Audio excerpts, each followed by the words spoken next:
here at the Dubai Club for People of Determination for 3 days of live coverage of the medal matches. Today, our focus is on the compound discipline. I'm Karen Bashir, and joining me is former world number one, Nikki Hunt. Nikki, beautiful conditions here for some high scores. Yeah, it really is. You can just see a little ripple of wind there, but really hot conditions as well for these archers to cope with. Yeah, climbing through the afternoon here in Dubai. The wind has been very, very settled, but as you say, Nikki, it's just fluttering, but a little bit down the range. It's not consistent, is it? No, and these archers are going to have to look for those conditions. There's not many things to look out there for the wind, so they've got to be careful. They might need to aim off and adjust, their aiming point to get the maximum score. Well, we're awaiting the athletes for our first matchup, and we've got a massive lineup over the next 3 days. All medal matches to be contended at these 2022 World Archery Para Championships. Beautiful conditions, some good scores coming our way. Nikki, for those that are new to para archery, what's the difference between that and the non-disabled version? So it's compound day to day, so the athletes we're going to be seeing generally have a condition which affects one of their limbs and generally doesn't affect their core. But otherwise these compounds have got all the same equipment. They've got magnified scopes, they've got peep sights, up to 60 pounds in draw weight. We're just getting ready for match number one.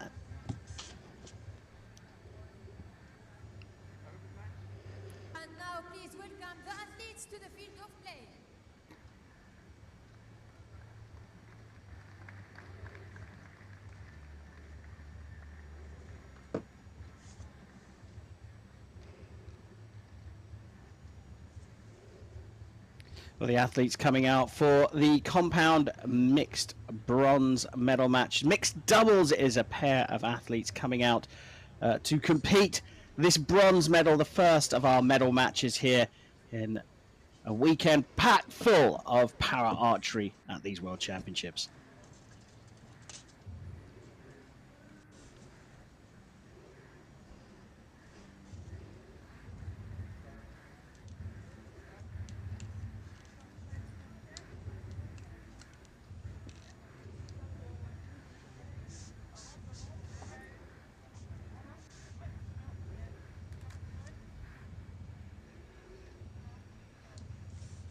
On target number one, representing Great Britain, Jessica Stratton and Jamie Harris. On target number two, representing France, Julie Chopin and Thierry Jusson. The line judge for this match is Sinitra Siniverati.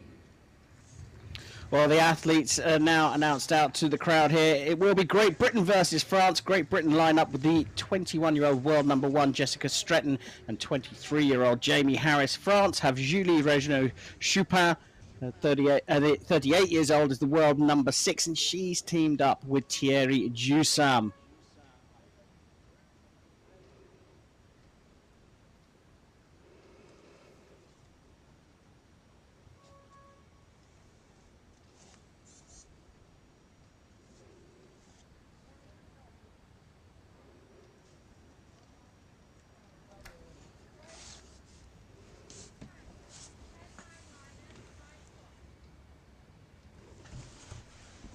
Well, first arrow released in this bronze medal match. Nikki, just talk us through the format for this competition. Yeah, so mixed doubles, we've got 4 ends, 4 arrows, so 2 from each competitor, and it's raw score.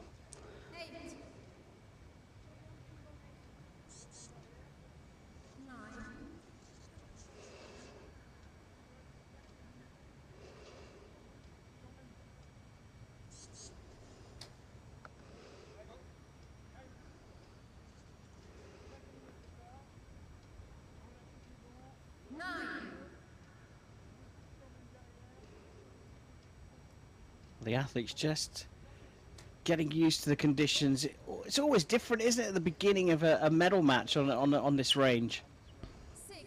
Yeah, I mean, the qualifying would have taken place, on a field just adjacent to this. So sometimes it's in a different, direction, and they've got to work out the conditions on this particular field.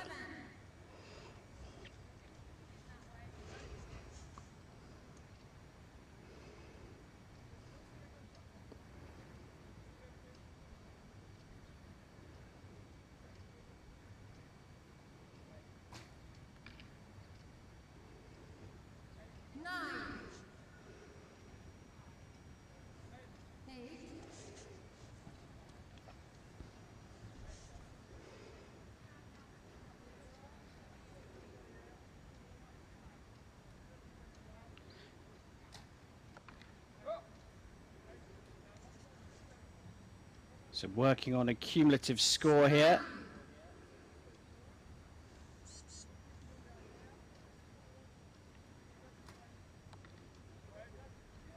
And our first 10 of the match there.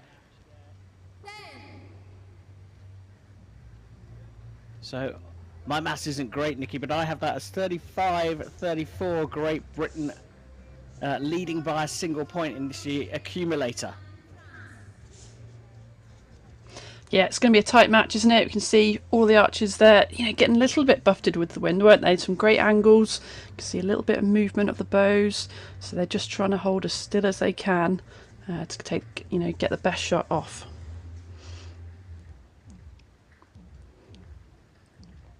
Well, we just wait for confirmation of the scores.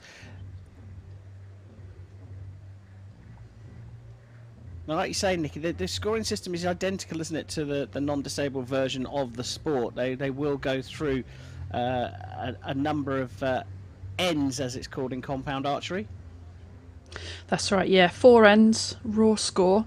I mean, the only real difference here, we can see the waiting line, so you see the archers on the shooting line there, and just behind that is a waiting line. Now, able-bodied would be coming off the line, but instead these guys are going to stay on the shooting line, and they make a verbal and a visual cue that they've completed their shot, and then their teammate can shoot, or the clock switches over to the other team.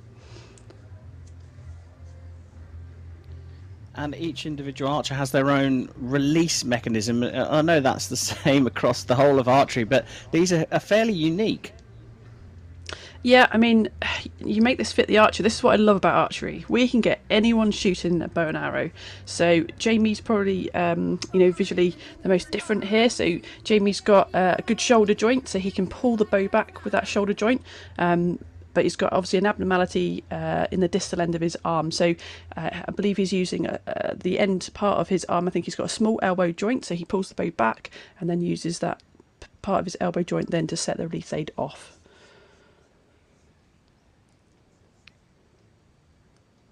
Well, the range is clear, and we're ready for end number 2. France leading by a single point, 35 plays 34.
Thierry shooting first for France.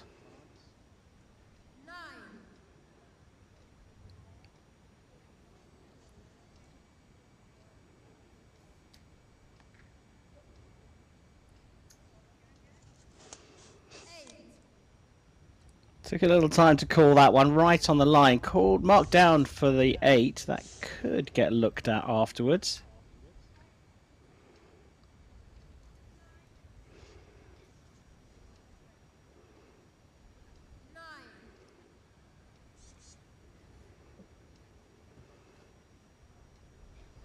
So just another look at Jamie's device here. So he's using his elbow, the back there, strap around there, is good shoulder joint, and then yeah, it's really the wrist, isn't it? Which is, you can see a thin strap onto that device, which is going to make the release aid go off with. There we go.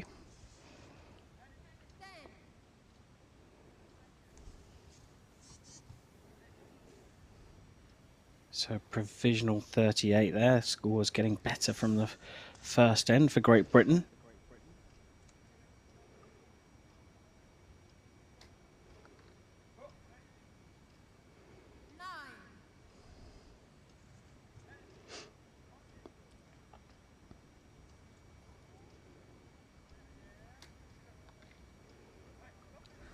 Lovely last shot there, and needed as well from France. Total score 72 for Great Britain, 71 for France. And it has switched around. I wonder if they're going to have a look at that 8 though for France, Nikki. Yeah, it looked tight, didn't it? So we're going to have to wait for the judge. I'm sure they have a good look with their magnifying glass either side to make that call. And if it's touching the line, it will get marked up to the higher score. So already we have a great contest on our hands. The first one here in Dubai.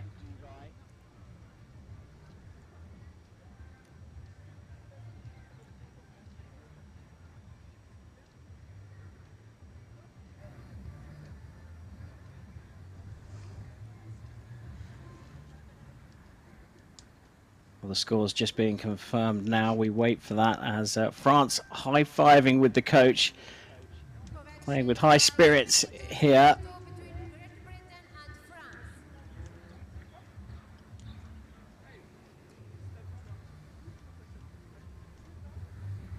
So they have indeed marked that 8 up to a 9. And it is 72 apiece here between Great Britain and France at the halfway stage of this bronze medal match.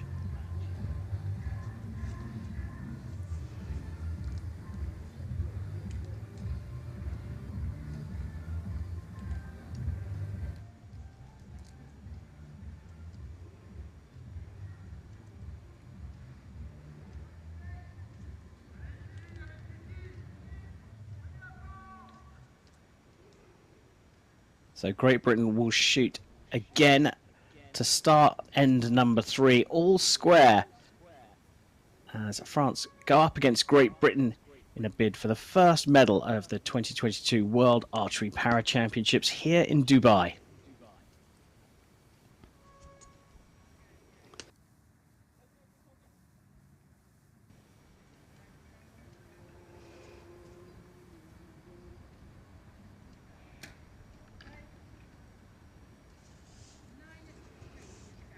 Just shooting some really fast shots here.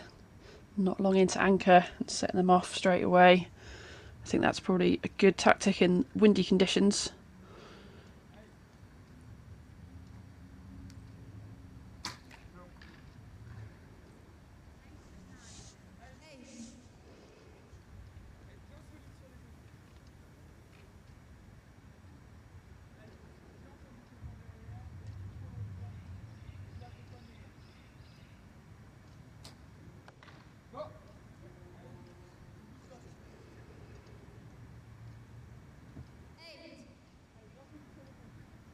Thierry just dropping low there into the target.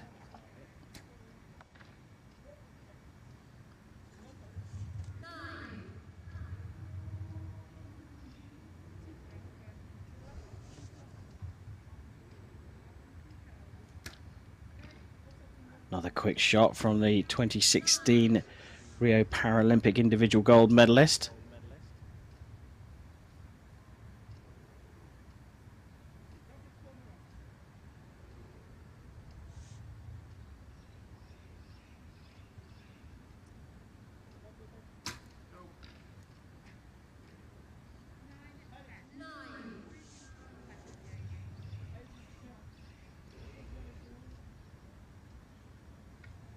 So an opportunity here.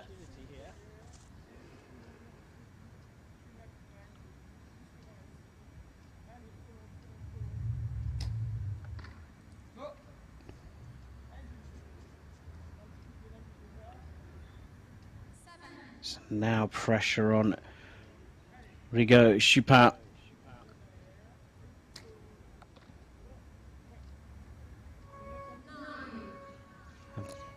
Plops it into the 9 for a 105. So it's a 2-point lead for Great Britain. Provisionally, of course, we wait for the target judge to confirm the scores.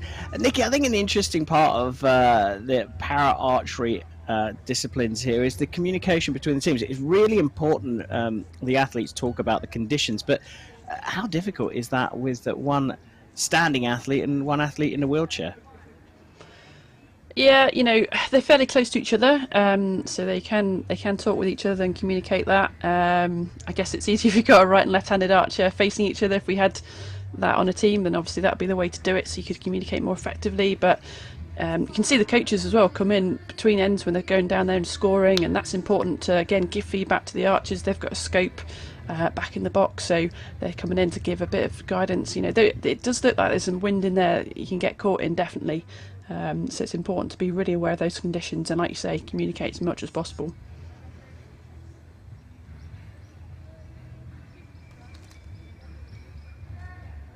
Well, Great Britain with a mini advantage here going into the final end of this compound mixed doubles bronze medal match, the first of our action live here in Dubai. France trailing will shoot first in end number 4. And they need to put down a big score to put Great Britain under pressure.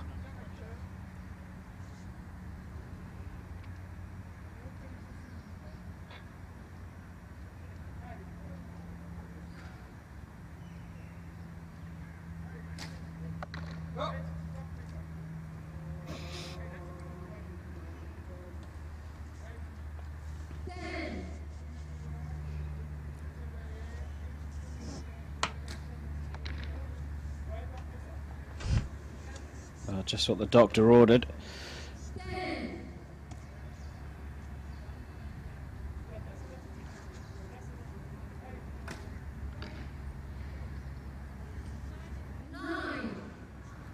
It's normally 1 back for France.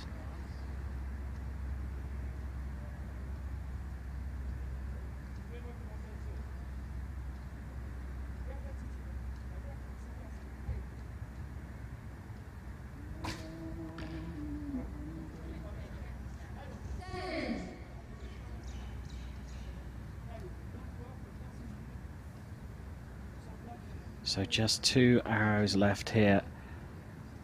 France will want to keep the pressure on. 2-10s to start this end. And that's another one.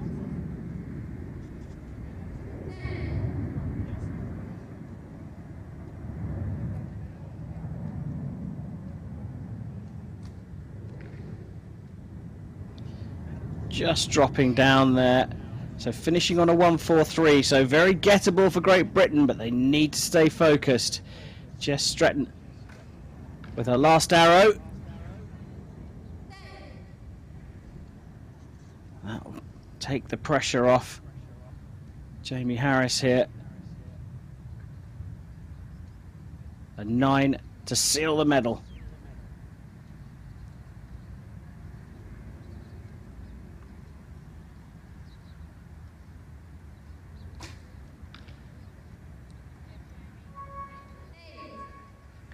In fact, the 8 was enough for a 1-4-4. A very tight contest to start things off here in Dubai.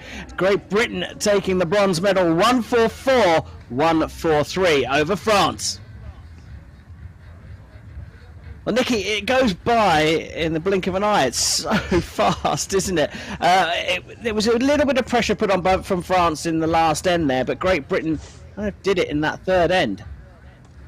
Yeah, a really close match, and wow, what great shooting from France in the last end. You know, 3-10s, just that last 8, which just opened the door a little bit. But a little reset there from Jamie on that last arrow. I don't know if he thought, you know, something had distracted him, or whether he thought he was just checking the timing clock was, you know, going and it was all okay. But, you know, he managed to pull off a really good arrow, given that he sort of did a half draw and came back nice and strong and enough to take the win.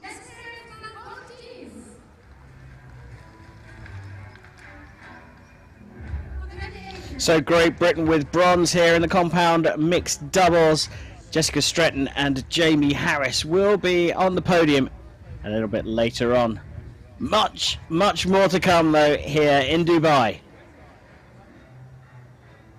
Next up will be the gold medal match for the Women Open Mixed Teams division, featuring Archery versus India. Well, as you probably heard, we have the gold medal match coming up very shortly. Nick, what a start. The quality field here as well. We've been talking just before we came on air about the number of Paralympians that are part of the field, number of world medalists that are here. Yeah, the quality here is really high. As you say, loads of medalists, great competition. I mean, Rio just last year, coming off the back of that. I mean, it's an unusual time, February, to be having the World Championships. It's here this early because of the temperature in this country. So, yeah, these athletes have got to get ready very quickly to come into this World Championships. Please welcome the coaches and judges to the field of play.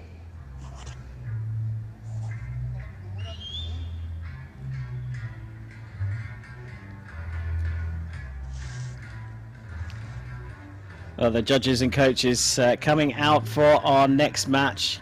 We've just had bronze. It's time to fill the rest of the podium for our gold medal match as the targets are being replaced. And there he is, the famous armless archer, as he calls himself, Matt Stutzman from the United States of America, looking on, getting a feel for this finals range. Time now for the compound mixed doubles gold medal match. And it's the RAF against India.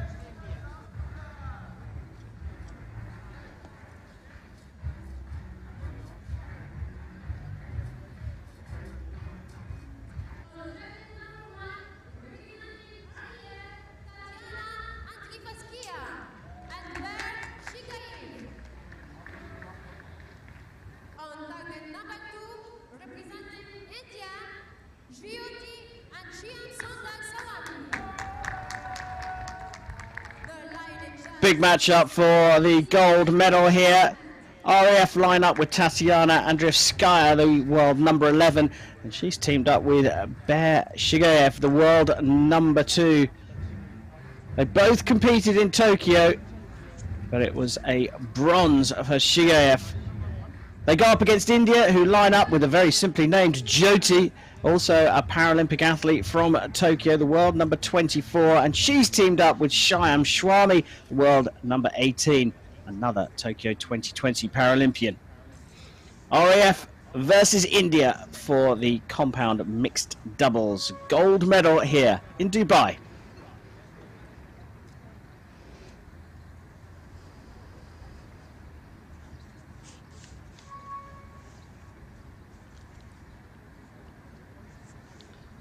So I'll be over to Swami to get us underway.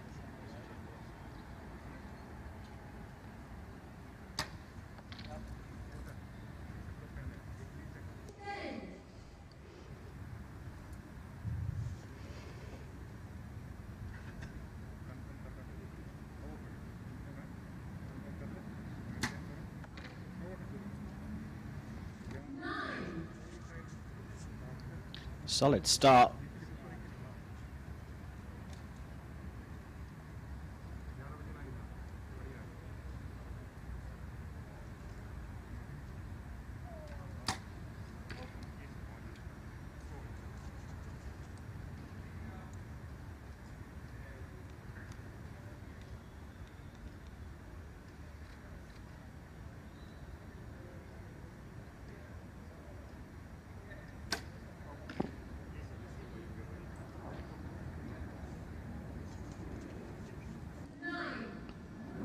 Both of those look really close, didn't they, Nikki?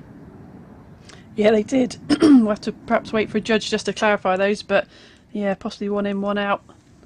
Not quite sure. Oof. A little bit of Bo Kondo there. It worked for him. Hit his first arrow, didn't he? Right next to it. Great shot.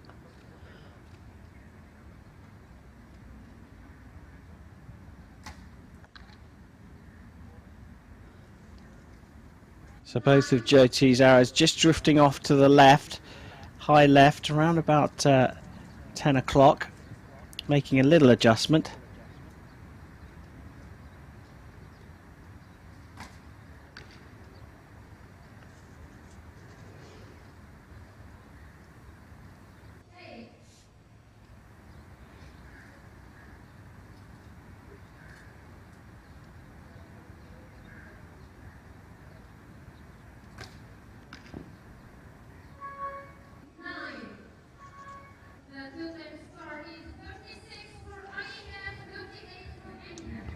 Well, high quality start, and then it just started to drift off a little bit. Now I noticed a little bit of adjustment on both teams. I think it was Shwami that was adjusting his peep sight, was it?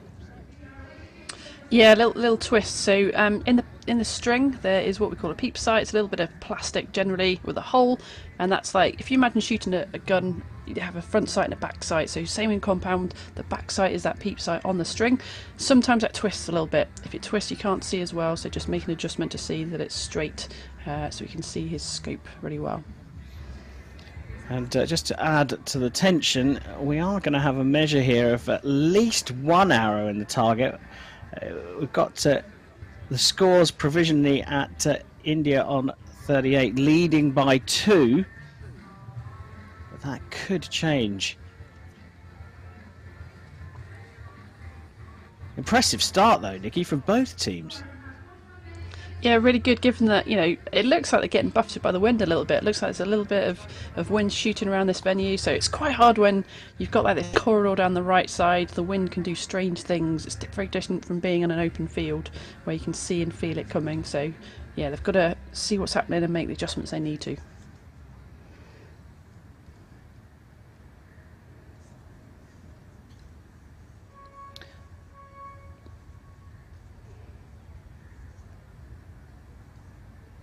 Well, the scores have been altered. One of the RAF scores was marked up to a 10, so a 37 plays 38 RAF to lead the line in end number 2.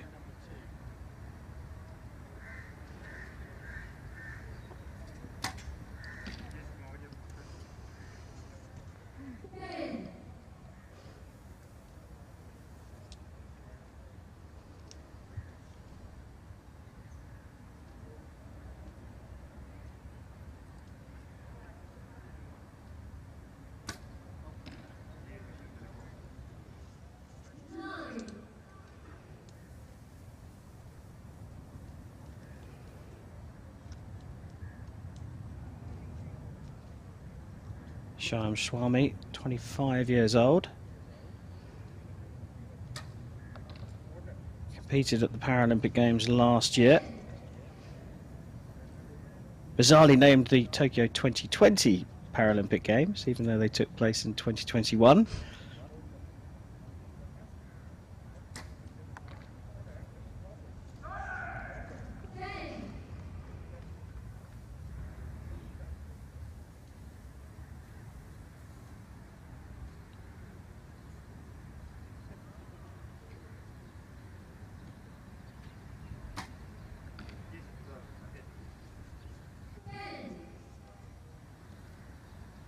So strong finish there. Provisionally on a 76.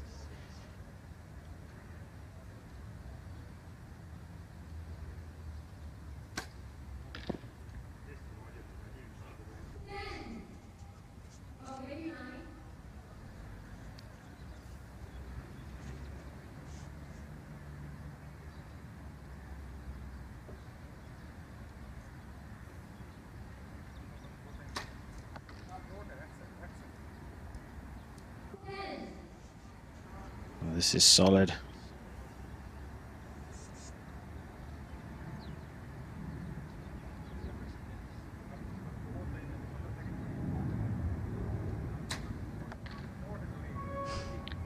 What a great finish there. What a great second end for India.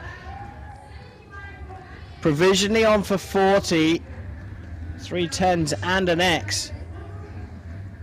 Looks like they're going to finish on a 78 at the halfway stage. Very solid shooting from the Indians.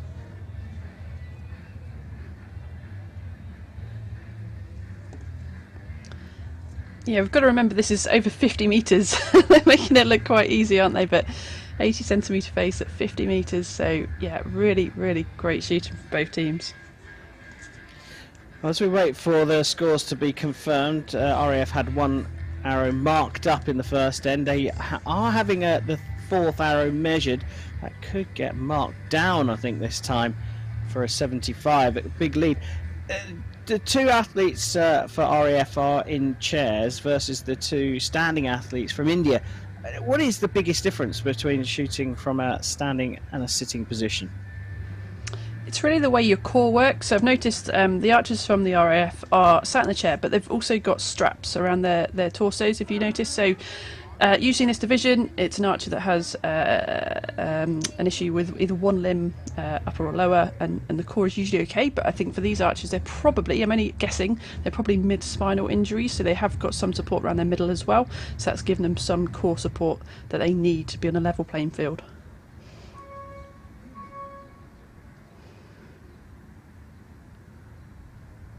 Well, a 2-point lead for India at the halfway stage. A first perfect score of the match in the second end for the Indians.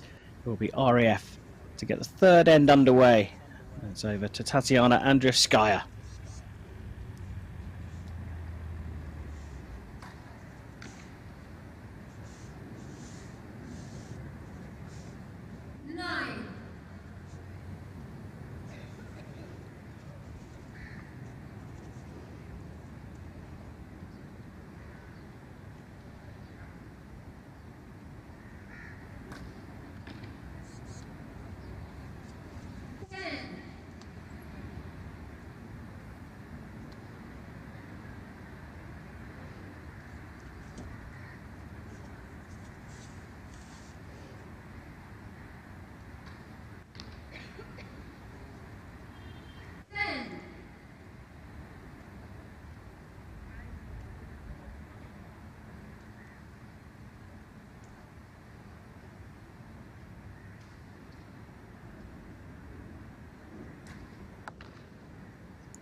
Jyoti looking on with a little concern there.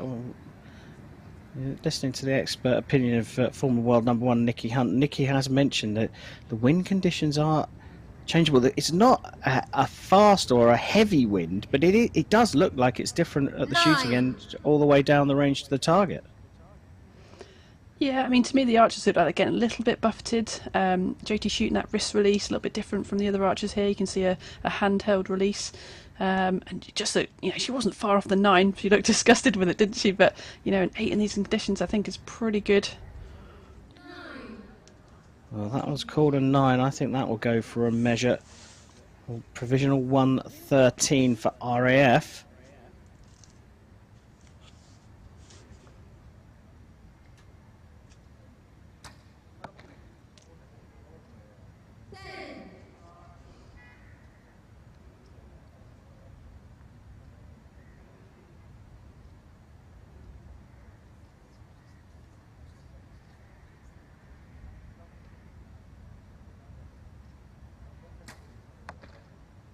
Oh, drifting even further away. That's a definite 7. So something not right for Jyoti here. Potentially, these two teams are all square. It's all going to come down to the measure on the fourth arrow for RAF. Now, what on earth has happened to Jyoti? Yeah, she just seems to have lost her confidence a bit. You see the coach stepping in now, just going through a few things with her. I think it's just a bit of confidence. It's a lot of pressure at stake here. For India to win this would be their first ever gold medal at the World Champs. So it's a big deal. These guys really want to get this gold medal. She's just got to stay relaxed, stick with her process and normal shooting. Look at her body language now. She's got to pick herself up, get right back out there and shoot the best she can. Yeah, so just coming off the boil a little bit, but there are some of the supporters, some of the delegation here, of course, special measures still in place around the World for sporting and multi-people events. So limited crowd, COVID mitigation policies still in place. And we do get confirmation that the RAF's arrow was marked down, the fourth one. So a single point match here. 1-1-3 for India. They lead by 1 as we go into the fourth and final end. This for the gold medal in the compound mixed doubles.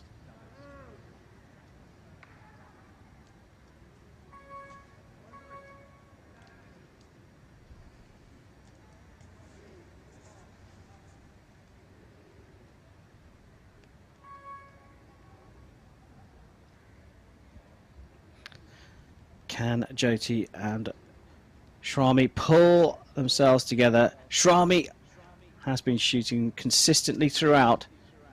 Will need a good arrow to give his partner a big opportunity here, and that's not what they were after.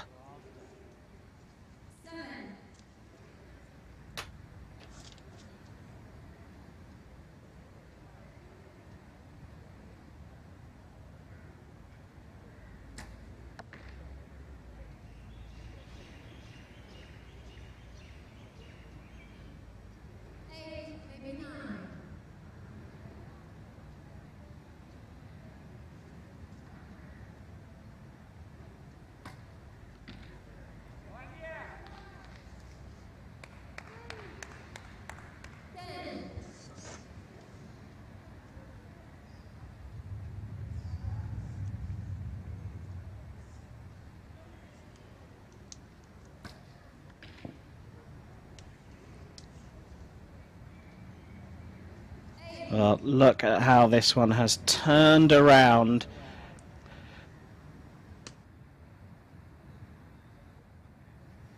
Swami, who dropped a 7 with his first arrow. Pulled it back into the middle here. Provisionally on a 139.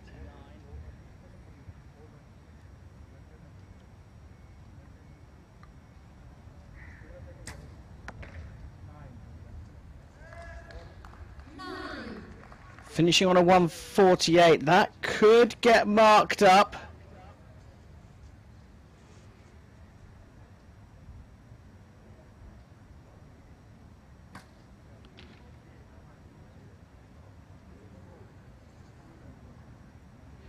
Drifted out into the 9 there.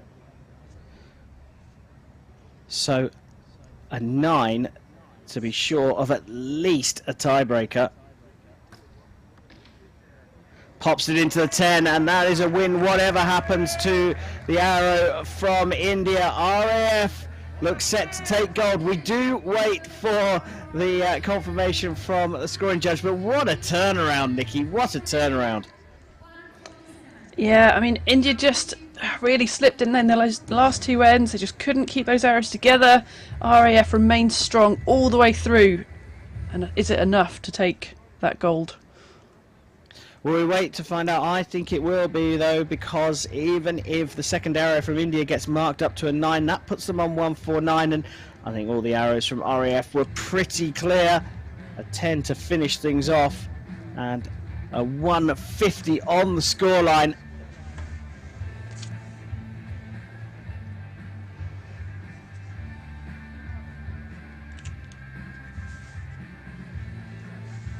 Arrows being pulled will indicate that they have concluded, and the winners of the mixed doubles bronze about to be confirmed.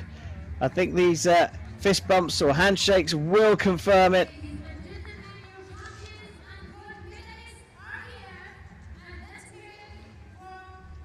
So there we have it, RAF confirmed as the compound mixed doubles gold medalists, champions of the world here in Dubai.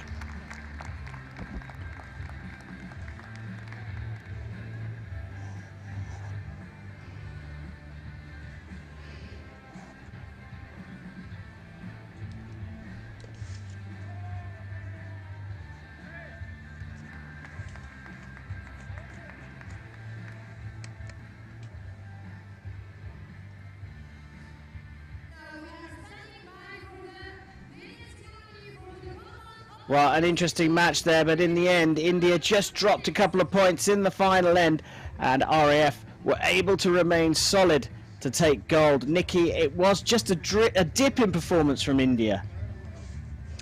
Yeah, you know, they had a good start, didn't they? 38-40, but then just dipped down those 35-35. And I think the wind really played a factor in this match. I think it just was enough to unsettle the Indian team and push them out into the reds where they really needed to hold the gold.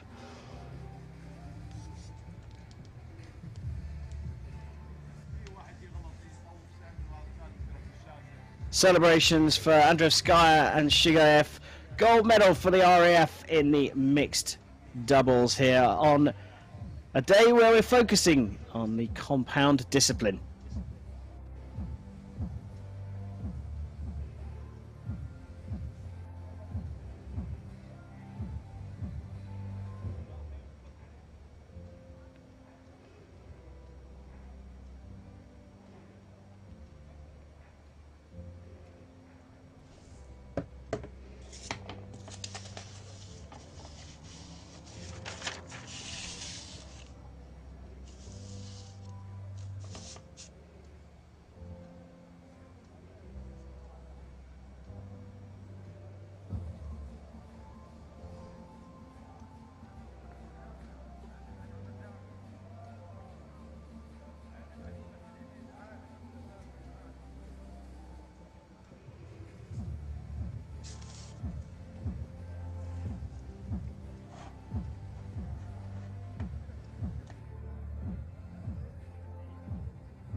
Time now for the medal ceremony for the mixed doubles here.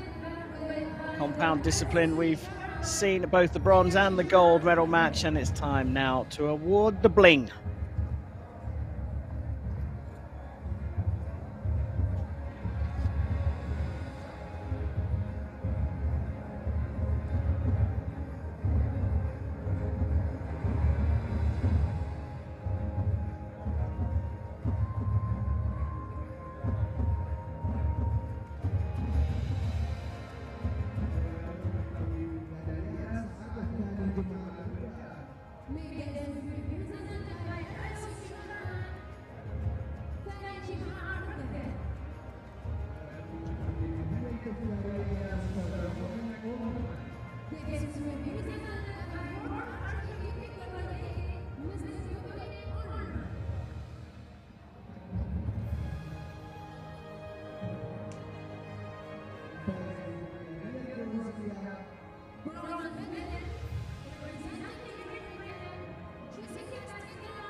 So the bronze medalists in this compound mixed doubles event goes to Great Britain.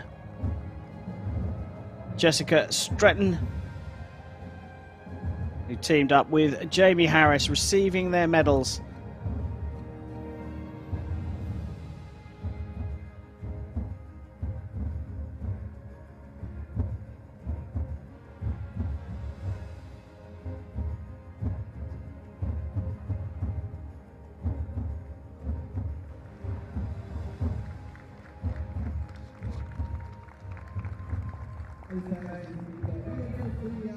Beautiful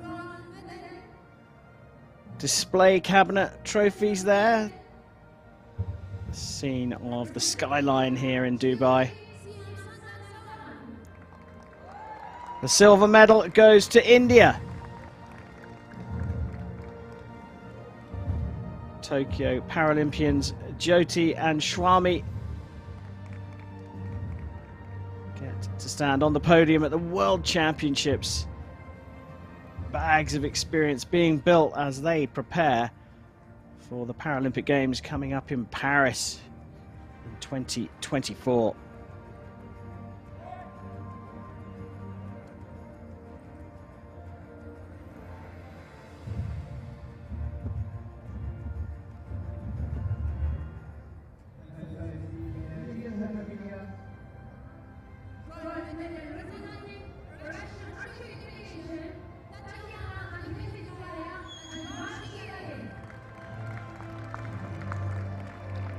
But the 2022 compound mixed doubles gold medal and now world champions, the RAF Tatiana Anderskaya and Bear Shigaev on top of the podium here in Dubai.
that's the first of our medals sorted out here at this World Championships in Dubai.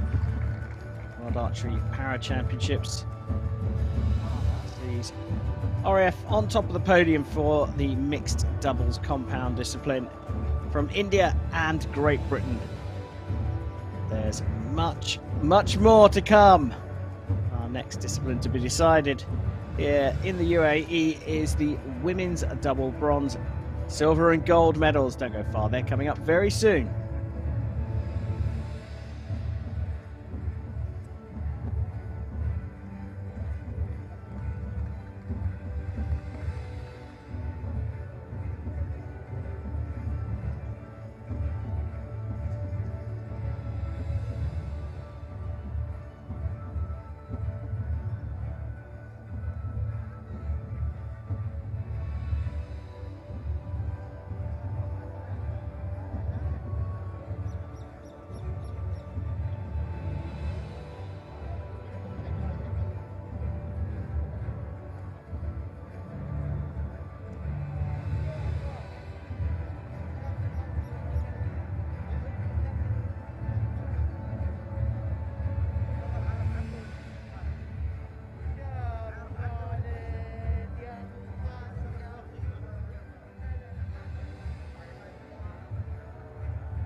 It's time now for the women's doubles bronze medal match here in Dubai for the World Archery Para Championships of 2022.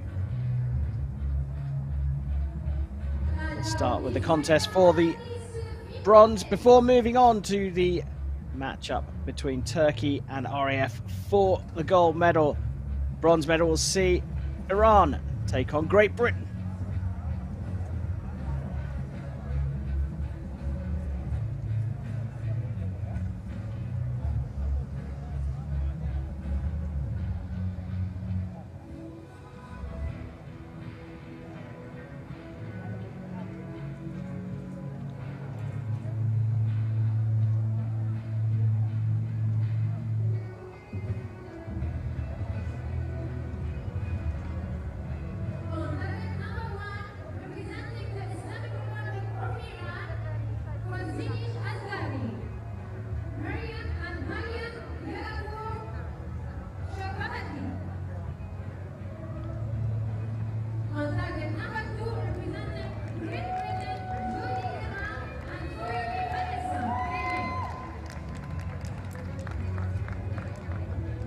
Athletes welcomed out for this bronze medal match in the women's doubles. Islamic Republic of Iran line up with Farzaneh Asghari and Mariam Shababaki. Great Britain with Jodie Grinham and Phoebe Pine. They've worked their way through the field here to give themselves a chance of contesting the bronze medal.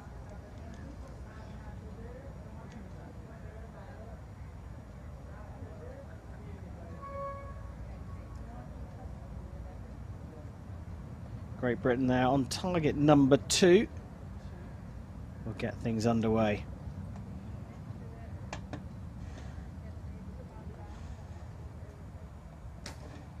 A very solid start for Great Britain.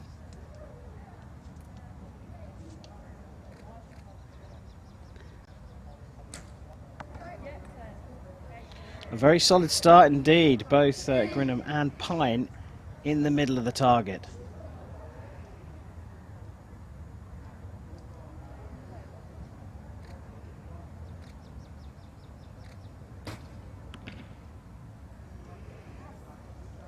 I think conditions possibly looking a little bit lighter now. I'm not seeing that wind buffeting the archers on the shooting line, but let's see what happens. I think it could be variable.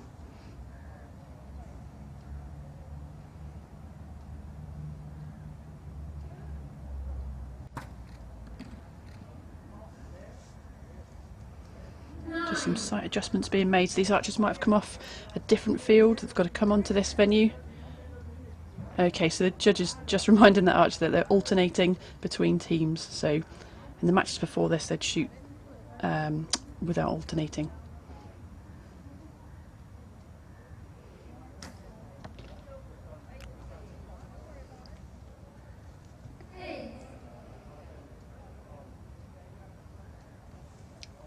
Phoebe didn't look happy with their first shot either. Just need to settle into this match.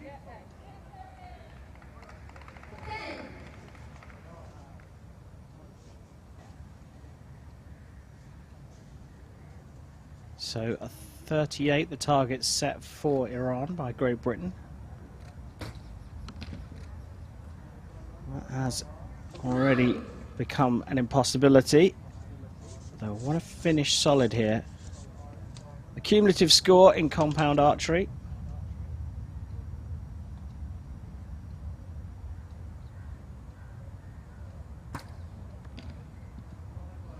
Four nines for a 36. I don't want to get too far away, but the beauty of the accumulative scoring system does mean the Islamic Republic of Iran can get back into this match, but they trail by 2 points after the first end of 4. Nikki Hunt, former world number 1, you've lived these experiences on target ranges of the finals that are very different to what happens beforehand, where you're perhaps on a much wider open field. There does seem to have been a little bit of a wind tunnel effect here. Yeah, when we qualify and even the matches leading up to these finals matches, like you say, we're on this big open field. You've got lots of indicators of what's happening to the wind, you know, flags and such. Whereas right now we've got a really odd effect going on because we've got a stadium one side, we've got a wall of a marquee on the other, and that can lead to different wind conditions. Sometimes tunnelling, like you say, through the venue. But it does seem to have died down a little bit. That the archers just got to, you know, make sure they're observing and seeing what's going on. Well, Great Britain lead the line. Perhaps most impressive is Jodie Grimham for Great Britain, but it will be Iran to shoot first in this second end, trailing by 2. Now want to get back in line at least with Great Britain in this second end.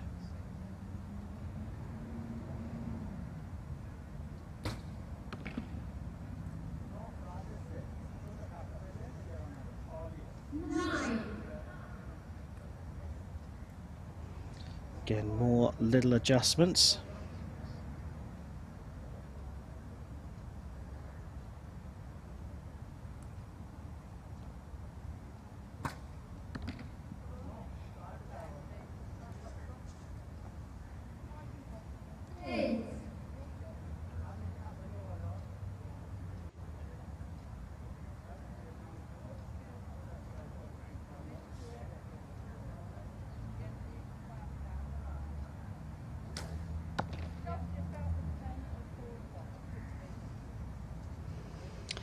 Still not looking quite happy with those shots. The coach there, Andrea Gales, in the background, just giving her that encouragement she needs.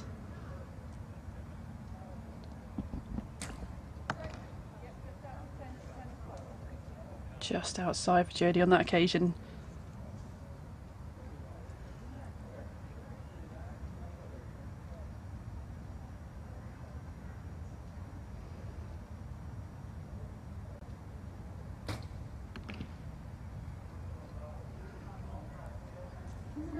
grouping. Just needs to bring that across, as she does that, moving the sight.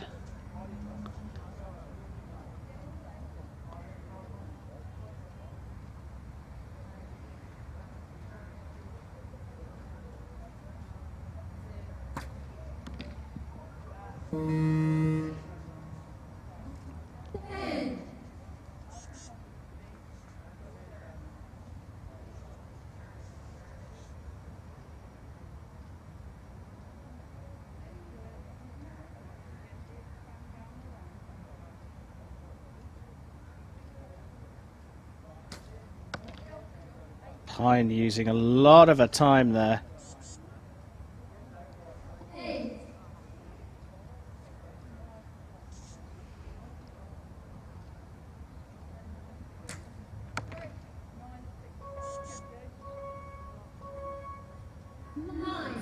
Finishing with a 9. So we have a provisional 73, place 73. I wonder if one of the arrows from Iran is going to have a little look at that. 8-9 was pretty close. Nikki, quality of the match started very, very high and just dipped off again. Are we seeing a little bit of tension and pressure? I think even time pressure was came into play for both teams there. Yeah, you know, there's a lot at stake here. This is whether you get to stand on the podium or not, this World Championships. So, yeah, there's definitely going to be pressure for these teams. They've just got to stick to their processes, do their normal things. See the coaches come across now. Great Britain there having a good laugh, and that's right. You know, you want to relax between these ends before you refocus and get back into the match. And we should talk about as well, you know, this is the first time we've seen this women's doubles event. It's changed from the team round. We used to have 3 archers on each team, which has made this event much more accessible to many more countries who have got 2 athletes of the same gender here at this championships.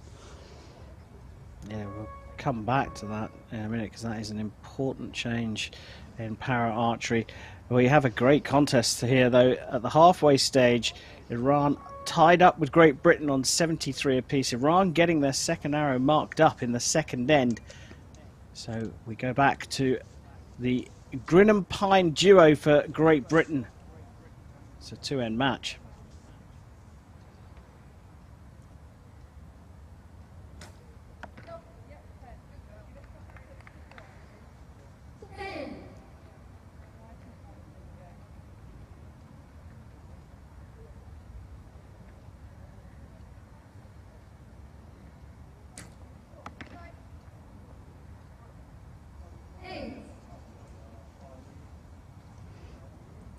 She wasn't happy with that one. She made an apology straight away.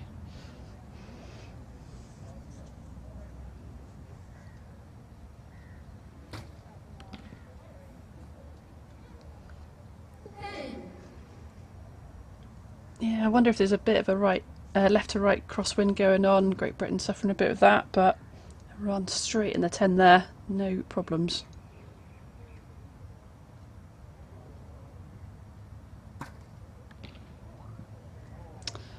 On that shot you could just see, just as it went off, a little lift from the front arm. I think she knew it was going to be low, perhaps it aimed a little bit low, tried to make it a little adjustment, but just not enough.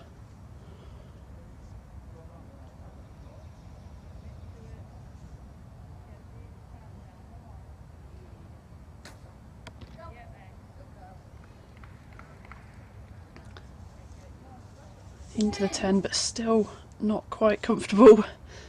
Phoebe needs to settle down in this match. You know, she's a great archer, coming off the back of that win in Tokyo. 9.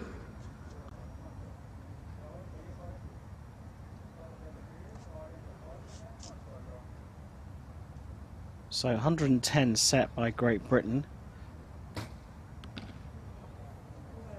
Lovely shot there. So 10 to keep things all square going into the final end. Bit of pressure here on Shababaki.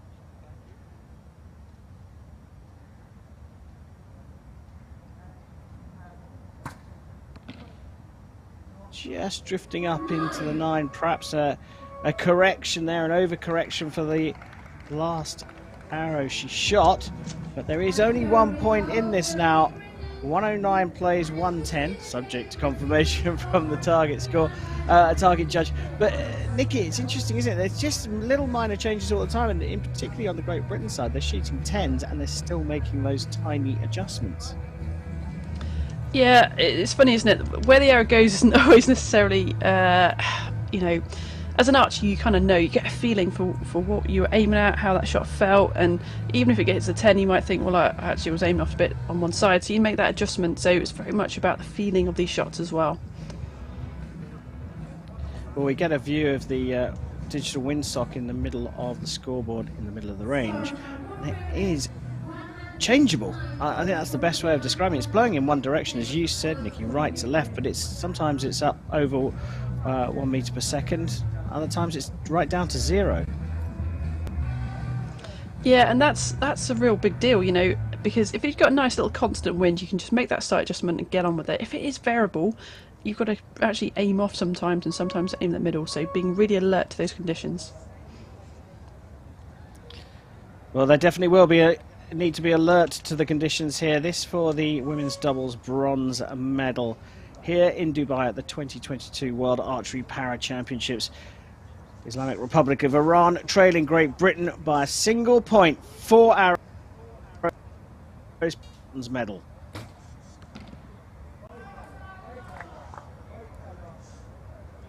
There is a little pressure from Iran.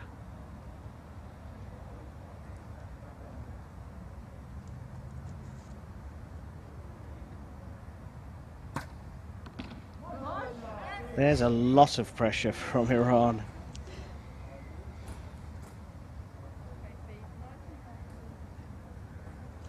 As an archer now, you've got to put that out of your mind. If you were aware of what your opponent did, doesn't matter.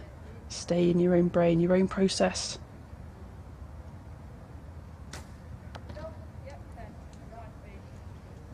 The best shot of the match so far from Phoebe. Looked much more relaxed.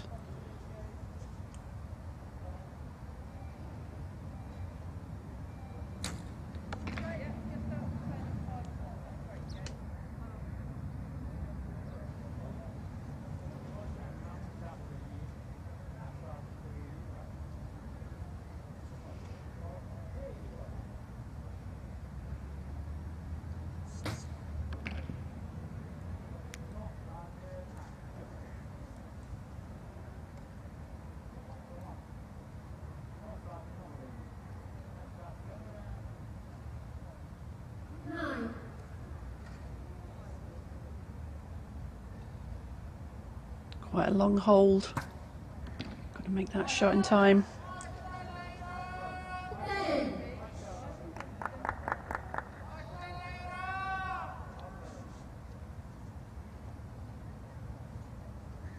Well, there's chances here for Great Britain. I think those last 2 arrows from Iran may both need to be measured. Certainly the third one. Now that 10 takes a little bit of pressure off.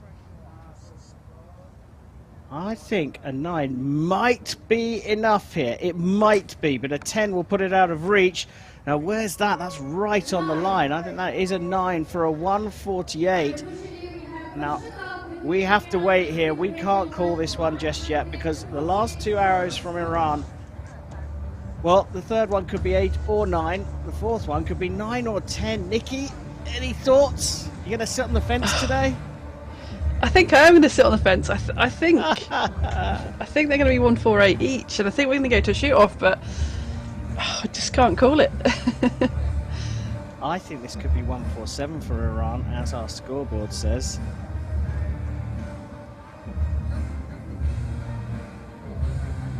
The music in the venue just covering off the sounds of our target judges. Didn't quite get the score there. We are going to get a reaction here from the line judge. Oh, and that signal looks like it might well be level.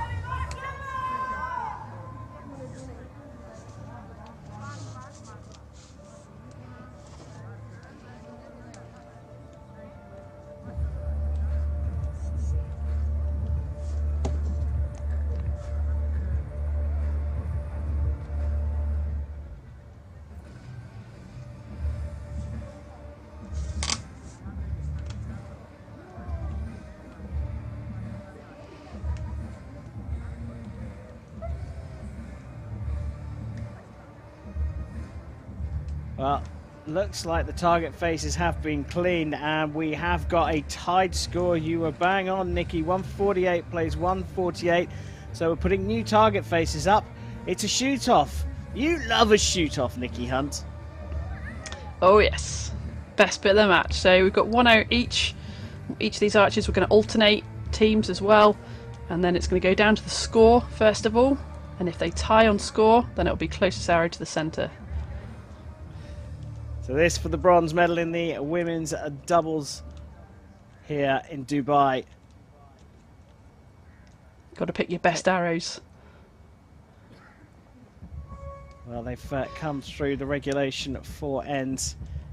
Nothing between the two teams. So we go down to a 4 arrow shoot off.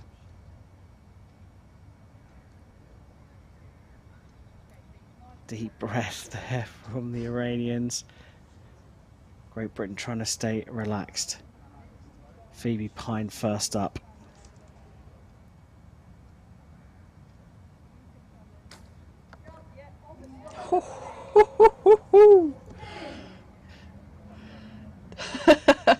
Doesn't get any better than that, does it? Brilliant start from Great Britain. Over to Archery.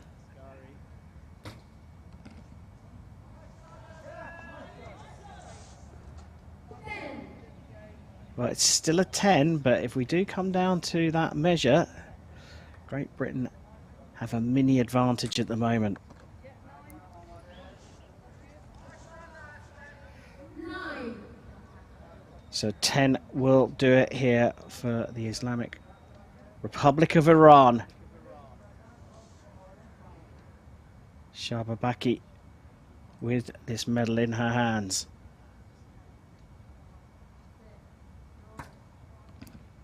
It's in the 10, and that is gold.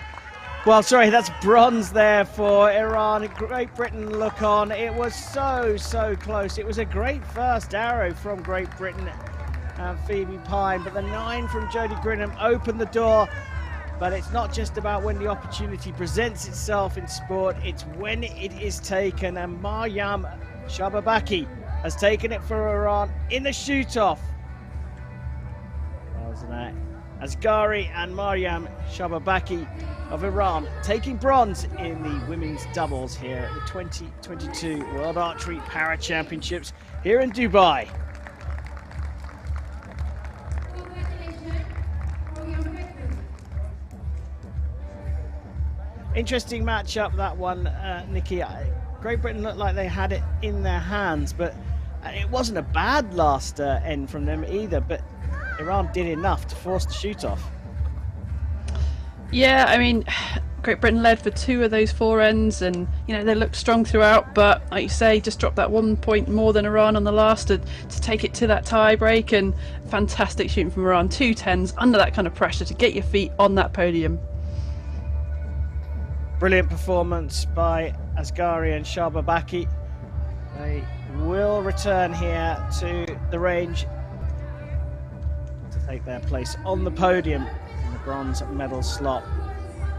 Brilliant match again here in Dubai.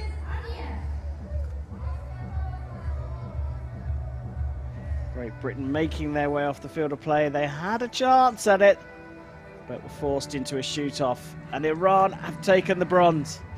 Coming up very shortly, we'll find out who's going to take the gold.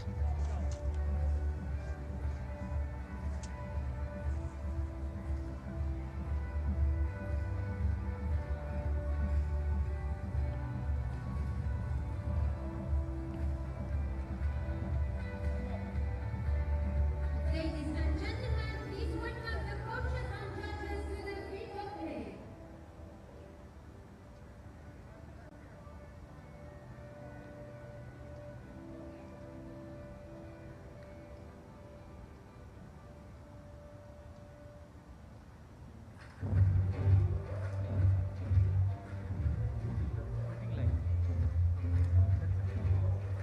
And now, please welcome judges to the field of play.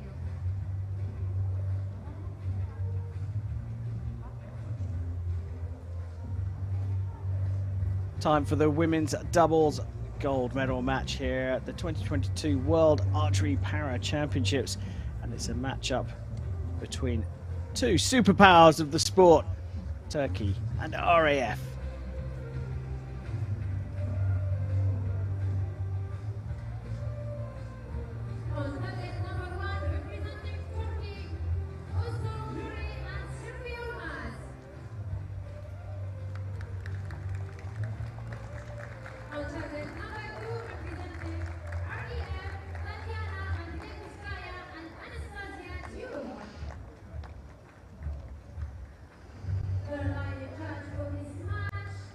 We see this matchup between Turkey and RAF. Turkey lining up with the 2020 Para Mixed Team silver medalist Osna Chure.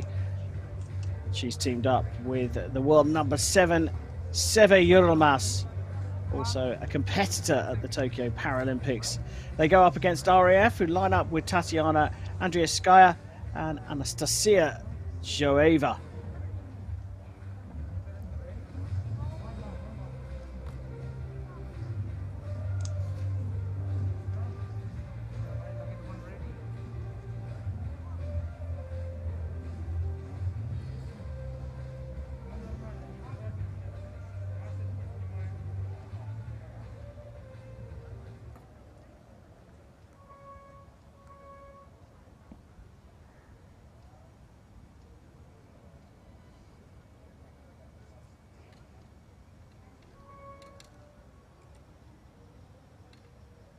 Time to go for gold here in the women's doubles.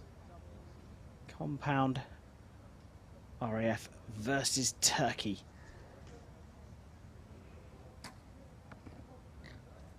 RAF shooting first.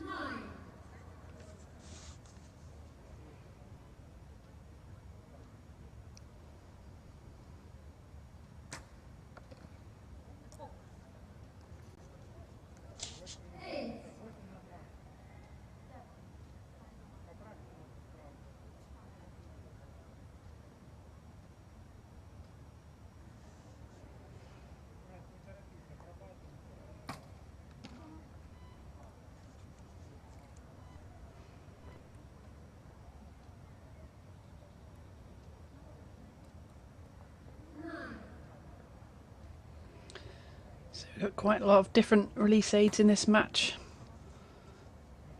Seen the Turkish team shooting a wrist release and a handheld release.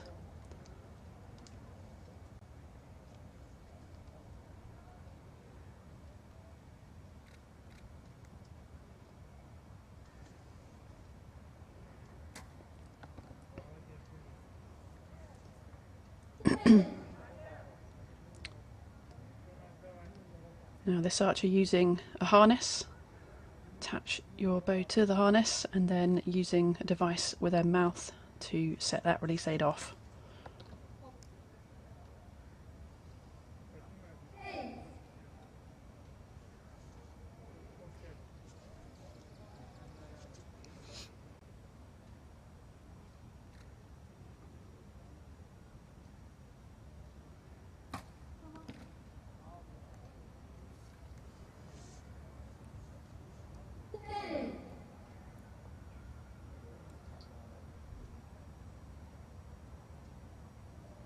So a chance here to take a 2-point lead. Just the one for a 36, plays 35. So very tight matchup here. You talk about the harness being used by Anastasia Joeva, Nikki. It's an adaptation. They've talked about adaptive Paralympic sports in the past, but that is a very specific, unique piece of equipment that she's using. Yeah, it is pretty common for an archer with one arm. You know, you use the strong arm on the bow and then make that, that device, like you say, is individualized to that person. But it's pretty common now to use some sort of harness device with then a mouth operated. It's like a optical device which opens then the release aid. So yeah, it's great to see a lot of archers using these sort of devices now, and they can be made fairly cheaply. Yeah, opens the sport right up, as does this doubles event. It used to be what we've become used to, team events of 3, being reduced to 2 for the para disciplines to open up and spread the sport around the globe. Much easier for a small nation to find 2 archers to team up with each other than 3. Turkey leading this one by a single point, so they will shoot second in the second end.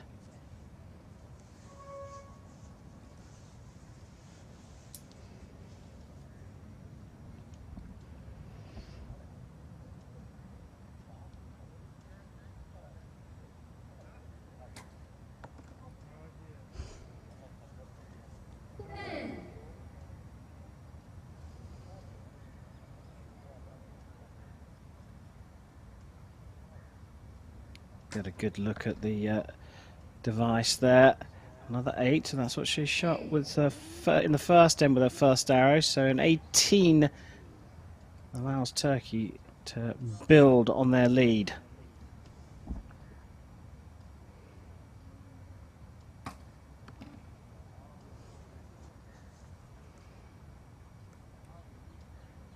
It's quite common that we see a lot of Turkish archers using those wrist releases. See them across the World Cups as well and through that circuit.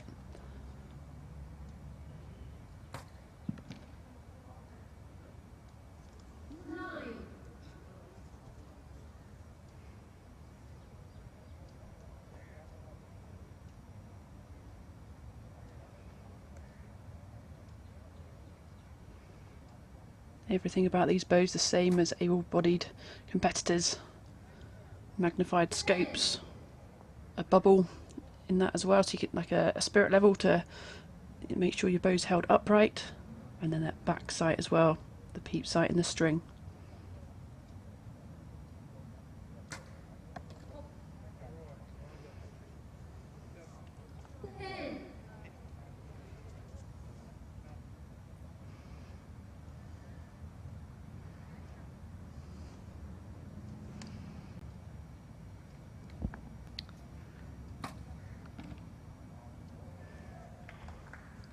It's a good target set by RAF. Turkey in their rhythm already. 10-9-10 so far in this end. Finishing with a 9. So 74 plays 73. Might be one arrow going to a measure there for RAF, the third one, Nikki. Yeah, it was close. Again, not sure I want to make a call on it. Leave that to the judges. Yeah, provisionally set at 74-73. So a high standard being set as we expected. 2 Tokyo Paralympians in the Turkish team. Archery with the silver in the mixed team. Tokyo just a few months ago still, at the tail end of the summer last year. And of course these athletes will be looking forwards to Paris, and it's a shortened cycle, so these championships are really important.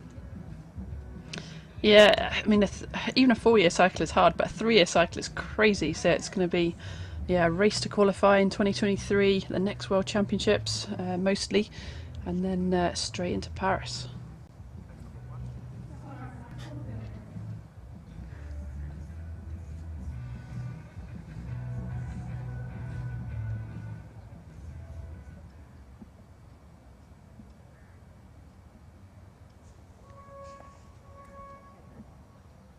And number 3 about to get underway in the women's doubles gold medal match.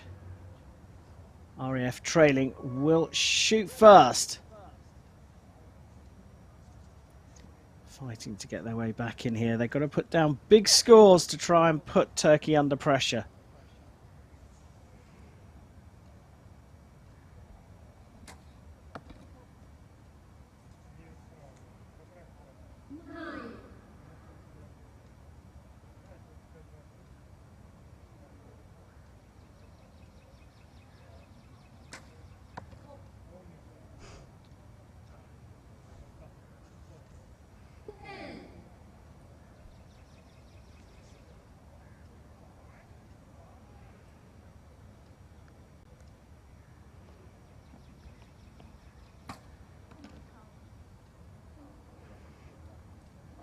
A little bit of a mistake there. I think a little bit of a collapse on that shot, just making that arrow go off to the right.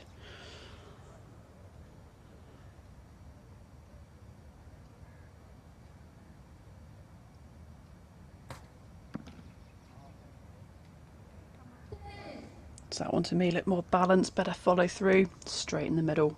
It's a great feeling as an archer, nodding your head, knowing what that shot feels like. Just go out there, do it again.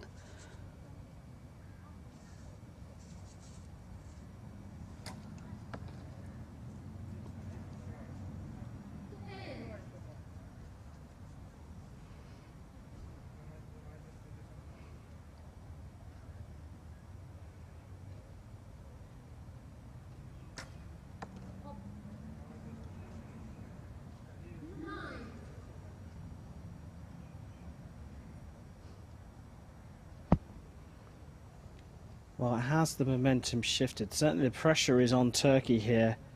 Chure and Yoromaz could be ahead by 1. They needed 2 10s, so that's drifted away already. A 10 to stay level here.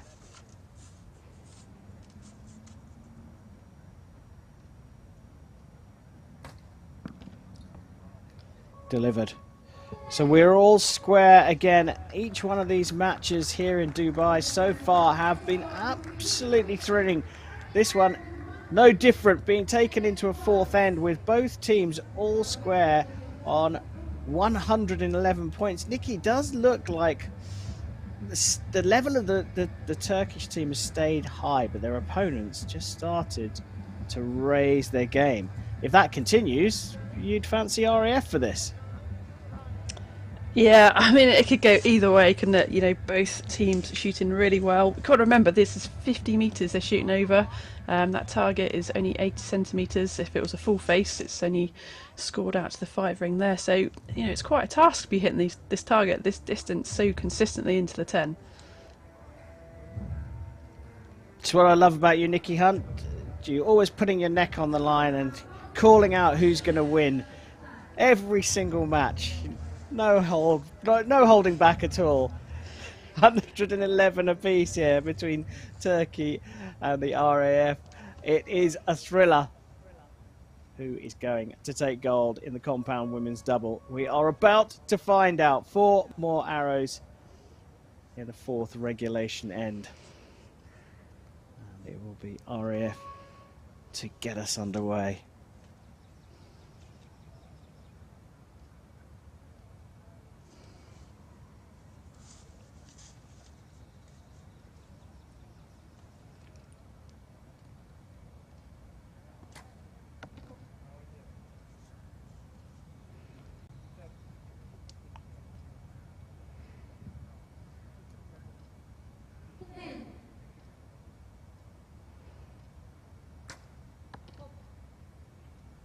Well, 19 through the first 2 hours is indeed a bit of pressure for Turkey.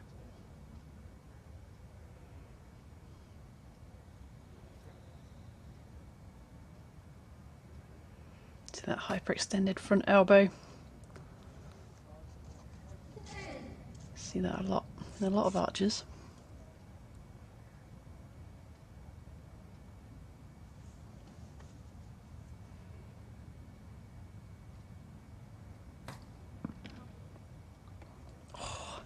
Right, I'm going to call that a 9. I think it's just out. I made a decision there, Karim.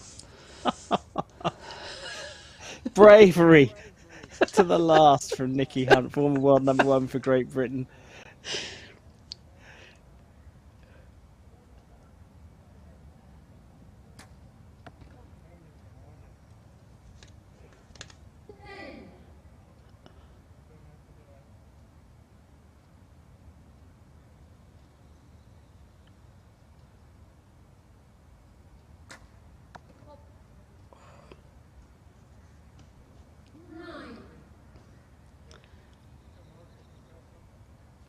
So a 149 the target set.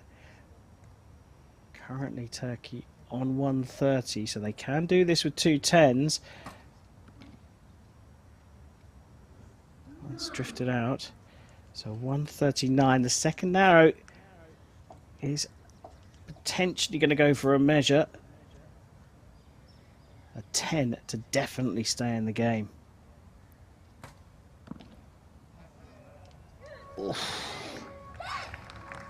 So 149 and a big scream from Turkey there. Now, we are all square on the scoreboard. We do have to wait for confirmation from the target judge. Turkey looking very confident, though, very happy. Yeah, Second she knew arrow. she needed that. Yeah, and is that why she's happy? Because she knew she needed it, or is she happy because her coach has had a look down the scope and has measured that second arrow? I don't think your coach behind you be telling you what the line cutters are down there. You know, as an archer, you're on the line, you shoot that 10, you know you needed it, you know it's a close match. You know, be proud of that, whatever the result, because you've been there. They've got the tie.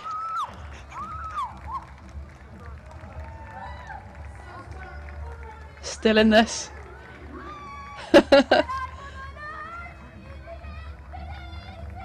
Well, I tell you what, that's a big celebration going on there. That is a very big celebration going on there. I think that second arrow has been marked up. Yeah, they've got it, haven't they? That's a celebration of a world champion there. The second arrow marked up to a 10, which has taken them to 150. A 1-point win for Chure and Yilmaz of Turkey, and they've taken gold in the women's double here in Dubai. Well, it's always fascinating in a final end when you're looking at a measure that could be a tiebreaker, it could be a loss, and it could be a win. And we found out from the joy from Chure and Yilmaz that it was a win for Turkey, 150-149 over the RAF. Nikki, what a brilliant end to that, and what a celebration. You know, I think my analysis there was spot on, Karim, because I said it's too close to call. Look how close that match was. It was absolute nail biter, down to the line cutter. Just absolutely, you know, as I called it, well done to Turkey. What an amazing final couple of arrows, and that passion, that's what we love. When someone, you know, just that last shot, when she executed that last shot, she knew that was a great shot. She knew it was in the middle. Oh, just love it. Absolutely love it. Brilliant stuff there. Turkey getting the gold. Nikki calling it perfect, and that's why she gets paid the big bucks. Coming up very shortly, we'll have the medal ceremony for the compound women's doubles here. Turkey are going to be on top of the podium, the 2022 world champions.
Medals time here in Dubai at the 2022 World Archery Para Championships. The compound women's doubles contest is over. While the handing out of the medals and the beautiful trophies they've got here at these World Championships in Dubai, a depiction and installation of the scene at night here, the skyscraper of the Dubai seafront, beautiful, developed so massively over the last couple of decades.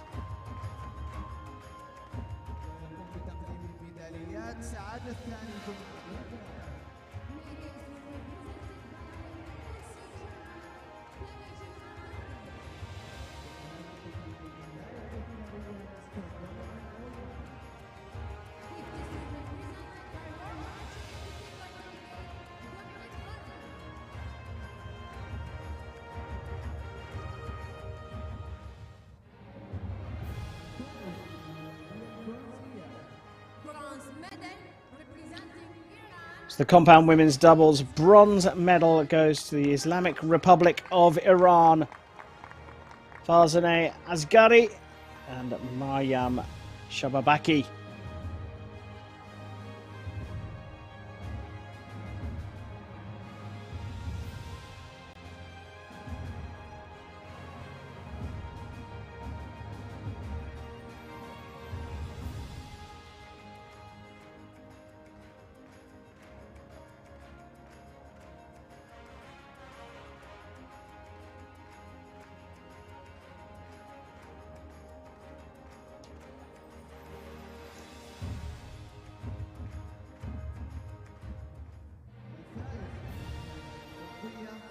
Silver medal representing REF, Tatiana Anderskaya and Anastasia.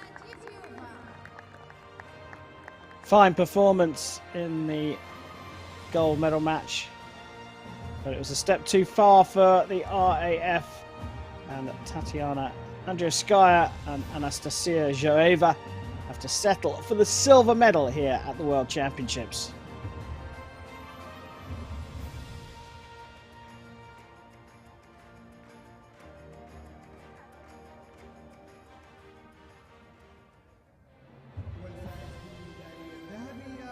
For the 2022 World Archery Para Champions of the compound women's double are Turkey, Özgür Çire and Sevi Yurulmaz on top of the podium.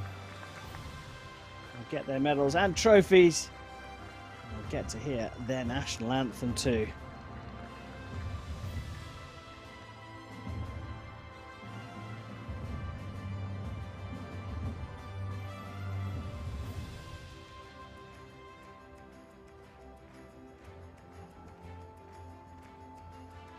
Brilliant stuff here in Dubai. Turkey taking the world title from RAF, Islamic Republic of Iran, with the bronze medal. But it's time for the Turkish national anthem. Please rise for the national anthem of Turkey.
Well, there we have it. The compound women's doubles medals sorted out. Turkey top of the pile from RAF and Iran. They pose for their medals as we prepare for our next matchups here in Dubai. Coming up very shortly, it will be the medal matches in the compound men's doubles.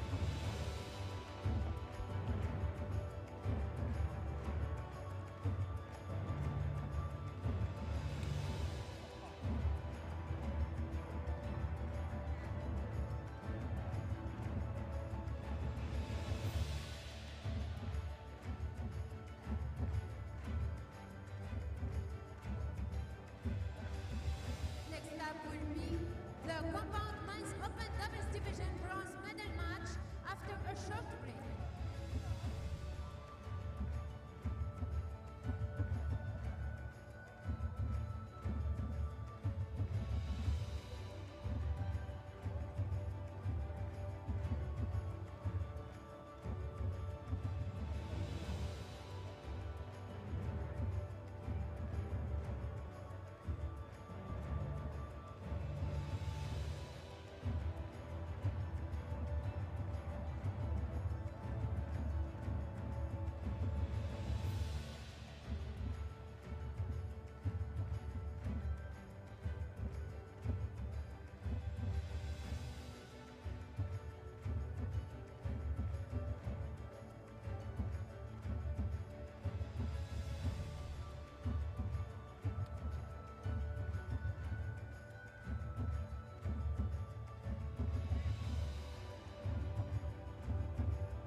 Ladies and gentlemen, please welcome the coaches and judges to the video play of the compound men's open doubles division bronze medal match.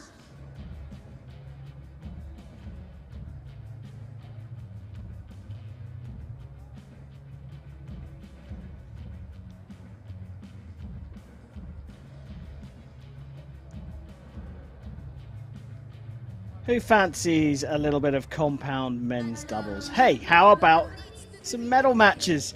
We're here in Dubai at the 2022 World Archery Para Championships.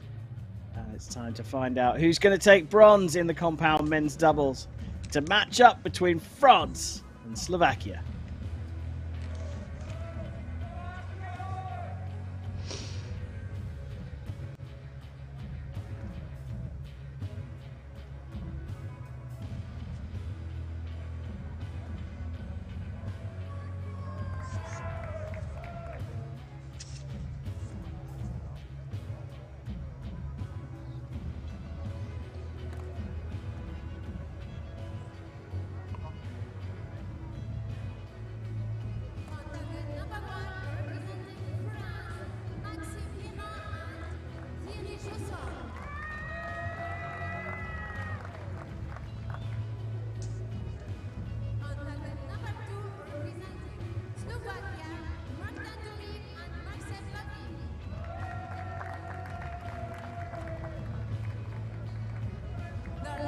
judge for this match is Gazella Rasoldi.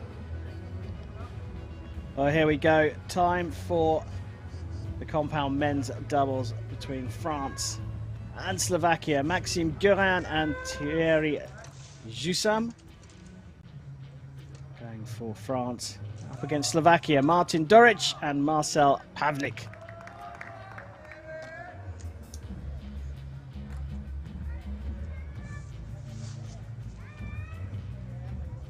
Slovakia will shoot first.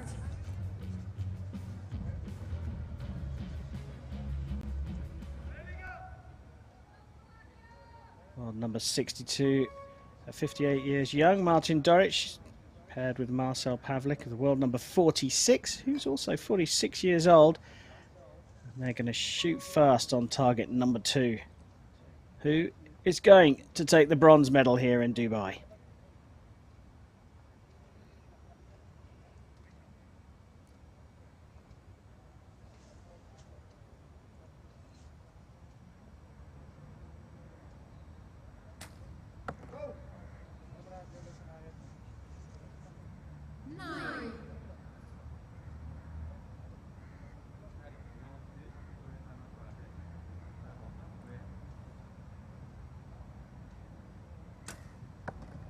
A little bit of movement there from Pavlik, but gets it into the middle of the target for a 19 and a good start for Slovakia.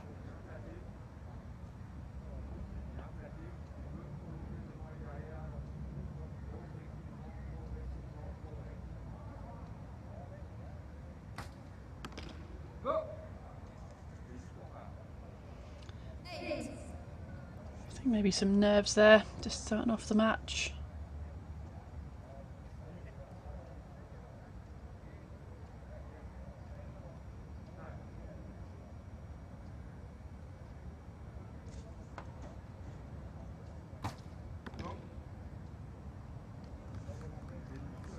That's the recovery they needed.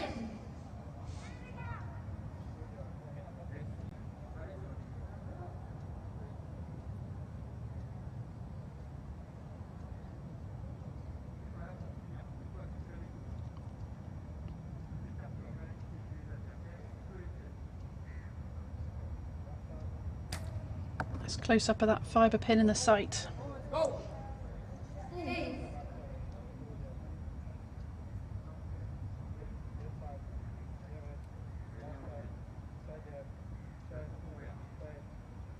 Tight on time.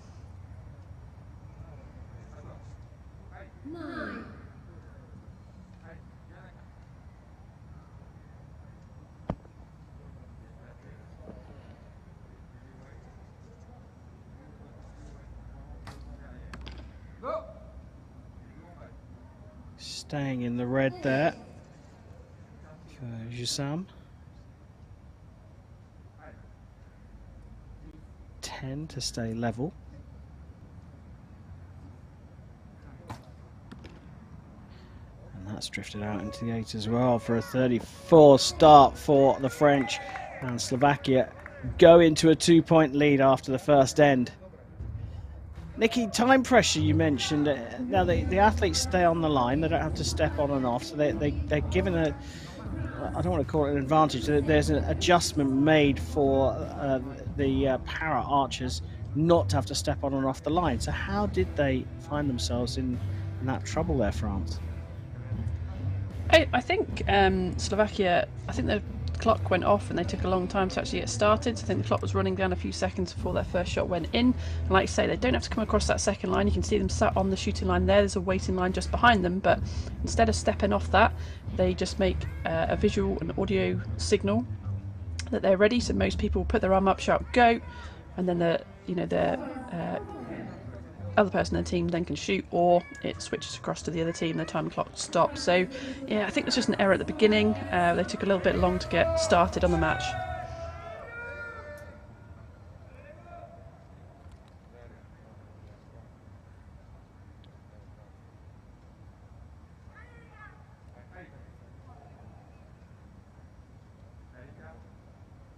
Well, trailing by 2, France will shoot first in end number 2. And it's over to Jussam and Guerin.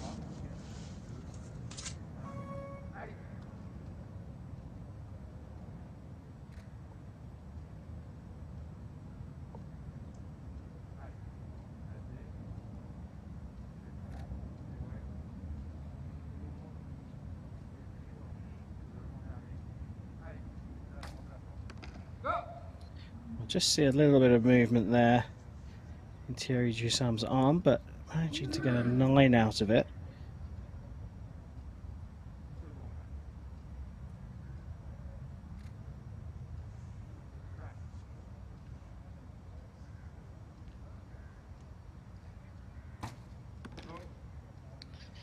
Followed up by the same score for Guerin. And now for a little bit of flamboyance at the end of the release for Martin Doric here.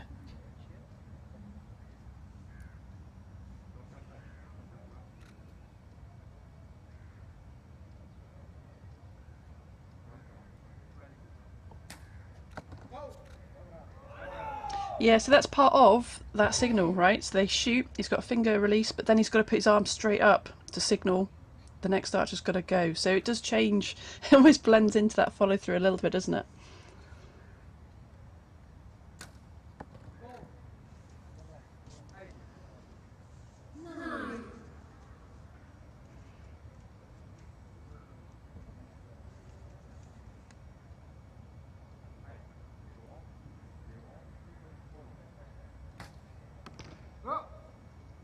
Quick shot, and you just saw that arm just lifting at the end of the shot. He knew that was going to go low, tried to make an adjustment, but too late.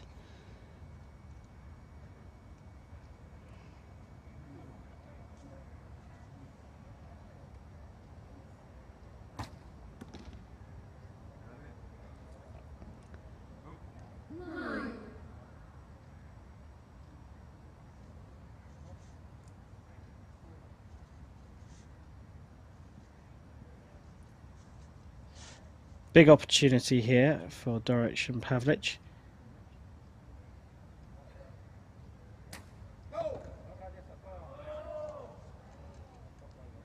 Capitalising.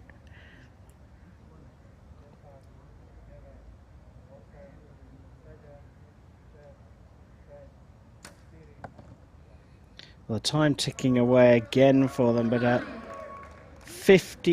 74 there for Slovakia, and they have pulled away in a big way against France, leading by 5 at the halfway stage.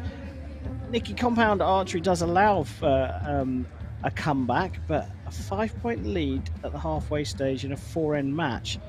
Surely this is all but done and dusted, isn't it?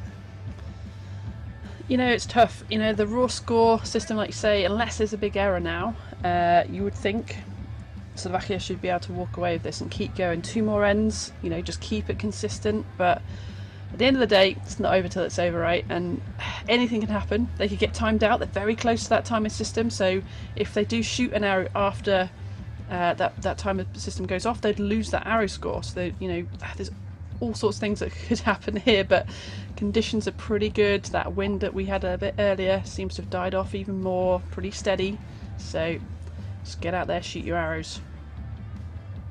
Yeah, definitely not over. Yeah, I mean, it's a big win. You'd rather be in Slovakia's shoes for sure. But like you say, time pressure has been playing a part in this match. And whilst the wind has dipped down, there's no doubt it could start creeping up again. Conditions looking fine at the moment, especially if you're on target number 2 for Slovakia. France trailing by 5 will shoot first to get the second half of this match underway.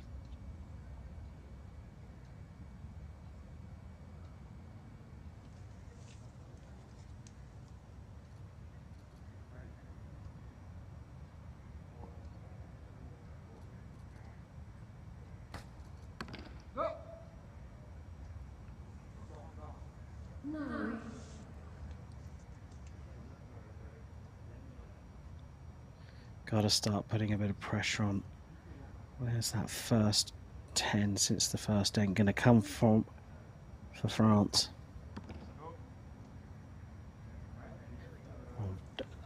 Just on order there.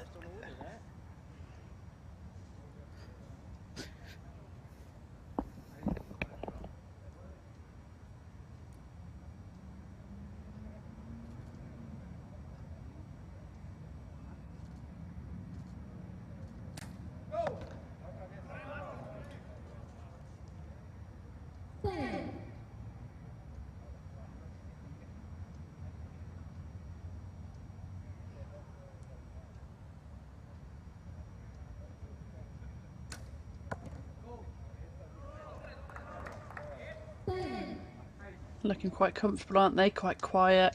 Looking like they're concentrating hard.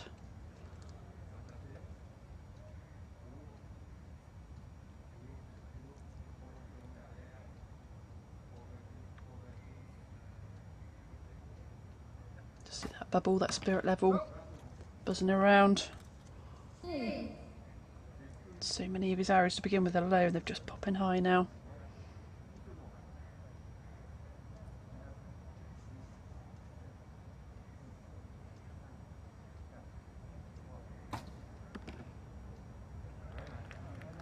Great shot.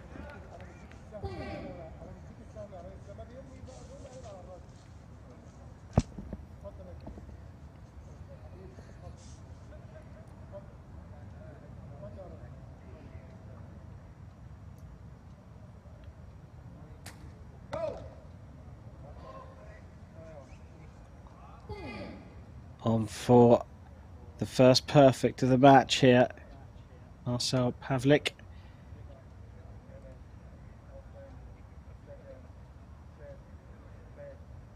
Time ticking away again.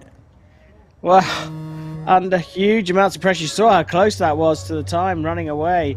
But it's a huge lead for Slovakia. First perfect score as well of the match for Doric and Pavlik.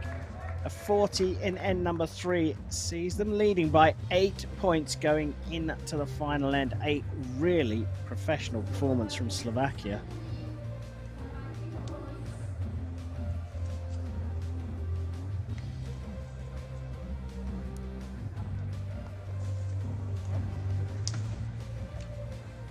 Nikki, this is, you mentioned that they're quietly going about their business. This is a good bit of business for them. Yeah, I mean, like we said before, conditions are pretty good right now. The wind seems to have died right down. It's just you and the target. And it doesn't matter where you are in the world. If you've been practicing this in France, well, hey, the target's the same distance away right here in Dubai, and you just do your process. You just do your thing on that shooting line. Keep doing it. And yeah, Slovakia are doing that better. Yeah, they certainly are. I mean, they're running right up to the time as well, but they don't seem too nervy about it. They're not too worried about it at all. No, they would have trained a lot for this, you know, and it's normal to hear that countdown. If you know you are going to be a bit tight on time, then knowing you're going to get perhaps a 10 and then a 5, 4, 3, 2, 1, so you know what's going on, and just making sure you make that shot in time. Trailing by 8 points going into the final end. Just 4 arrows per team to go. France down 106-114 to Slovakia. And, well, they've got nothing to lose here. They can let things go and just shoot their arrows. Not done till it's done. Thierry Jussemet pops it right and into the 8.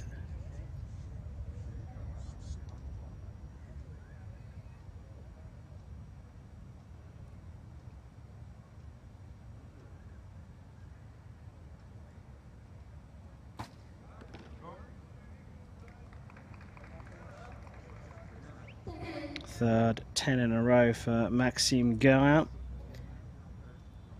Well, number 31's found the middle of the target, but so have Slovakia.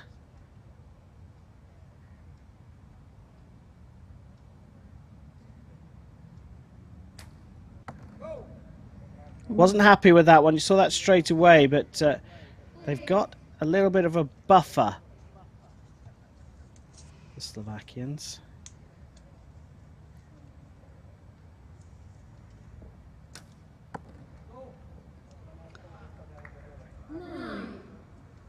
Yeah, massive lead, and both just making little errors there. I think that one will be called into the, well, I think the announcer called it 9, but it might be there to be marked up.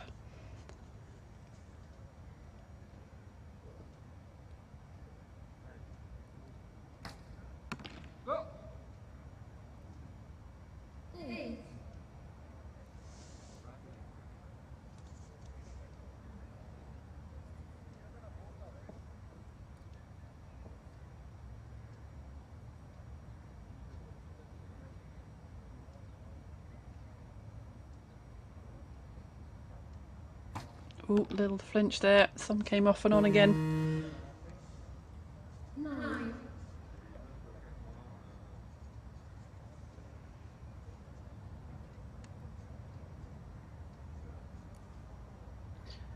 So the target set, and as you can see, Slovakia could level with 1 arrow to go. It's drifted on the other side, perhaps a little overcorrection.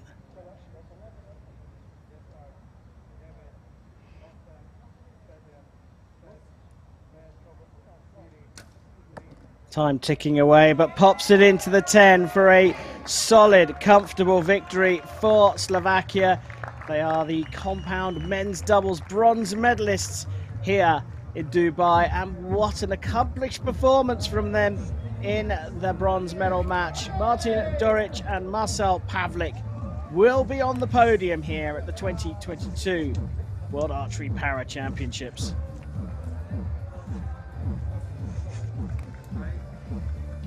Nikki, perhaps not the most solid. We would wait for confirmation, of course, but the gap was so big. I think we can be fairly confident that Slovakia have taken this one. But it kind of ended a little bit lower in terms of the quality from Slovakia, but they've done it all in the first 3 ends. Yeah, I mean, they shot a couple of 8s. They didn't do too badly. They'd already done the work, hadn't they? And they made it look easy. They were so far ahead. I think that was fortunate that they were, because they did seem to, for some reason, just open up on those last 2. But great shooting throughout for Slovakia, and well deserved feat on that podium.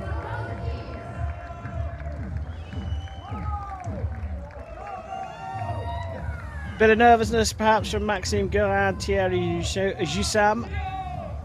But they made it through to the medal matches here. They just came up against a big brick wall in the shape of Martin Duric and Marcel Pavlik.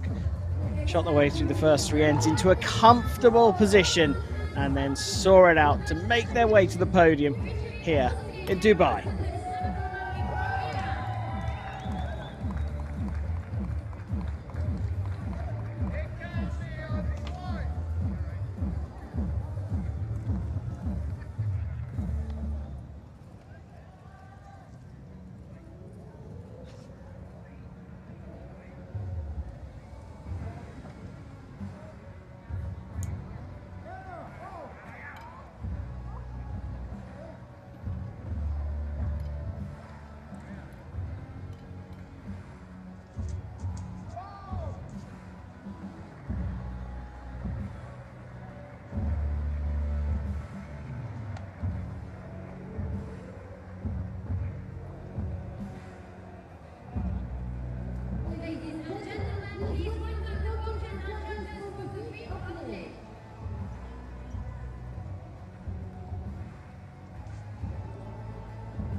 Time to find out who is going to take the compound men's double gold medal here in Dubai at the 2022 World Archery Para Championships. A change in the format has seen the traditional teams of 3 cut down to 2. And this is a showcase of why.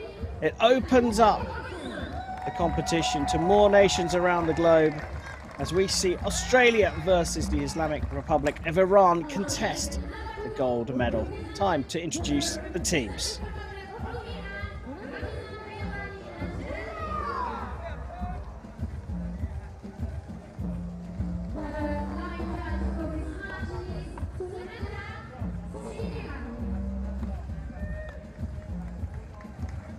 Well, here we have it, Australia on target number 1 with Jonathan Milne, the Rio 2016 individual bronze medalist.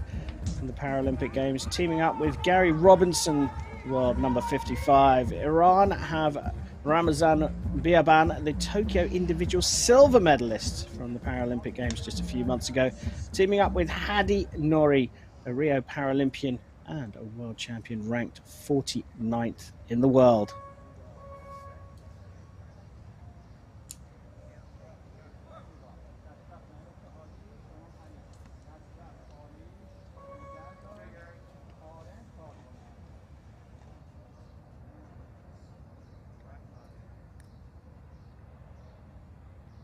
Australia to get this gold medal match underway.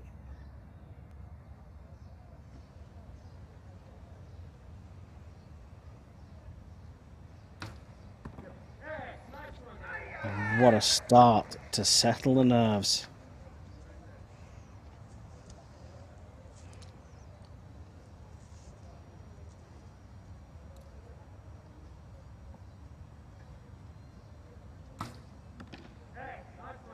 Milne following suit with another 10. Couldn't have asked for more to start this gold medal match off.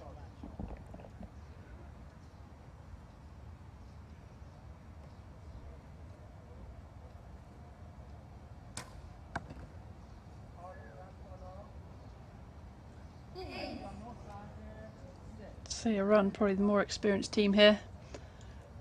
Just going to make that adjustment. Just see a little flutter of that flag on top of the target to the right. The arrow went right, but I wouldn't think it'd be enough to make that movement of the arrow there.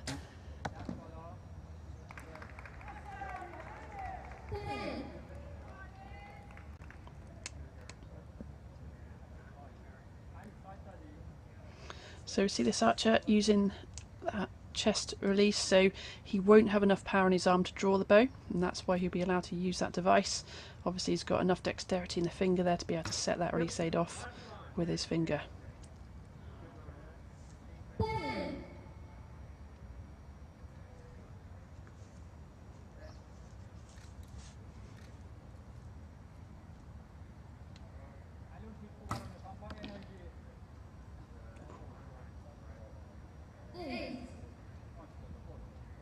Called an 8, but I wouldn't be surprised that's marked up to a 9.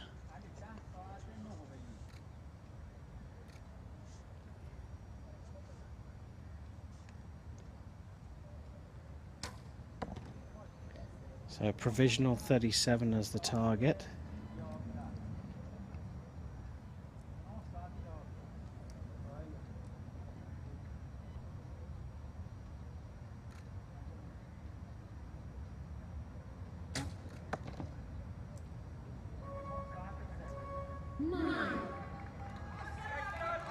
Well, an interesting first end for the pair here. There's not much between them, but Nikki, you think there's going to be a measure here potentially? Yeah, I think that last arrow for Australia, to me it looked like very close to that the line of the 9, so judges just now having a look from both sides with a magnifying glass. So the rule is if they can't tell it's out, it's got to be in. So if he can't see red, then if it's hitting that black line it's marked up. He pointed up in the air. I wonder if that meant he called it up. We'll find out soon. So originally marked with a 37 on the scoreboard in venue, it's already gone up to a 38, a 10, 10, 10, 8, which is exactly what you called, Nikki. So Australia with the mini advantage. Iran just having their targets checked here. Now you talked about the Australian using a chest device to draw the bow.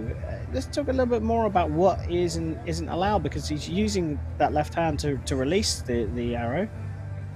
Yeah, so adaptive devices are there to give a level playing field. They're not there to improve performance, so that archer will only be allowed that because he doesn't have the power in his arm to draw the bow.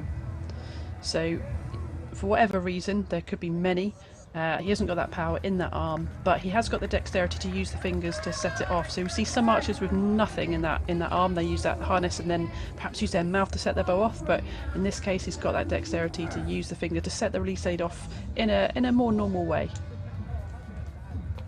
And there you go, you spotted the finger going up there. It's a new process being employed at these championships for the first time. The target judge will point up on a measure to indicate the higher score, and point down, guess what? That's for the lower score. Second end of this gold medal match between Australia and Iran. Australia leading by 2, so Iran will shoot first in this second end. Ramazan Biaban, the individual Tokyo Paralympic silver medalist, is the world number 7. 42 years young, just going a little high again.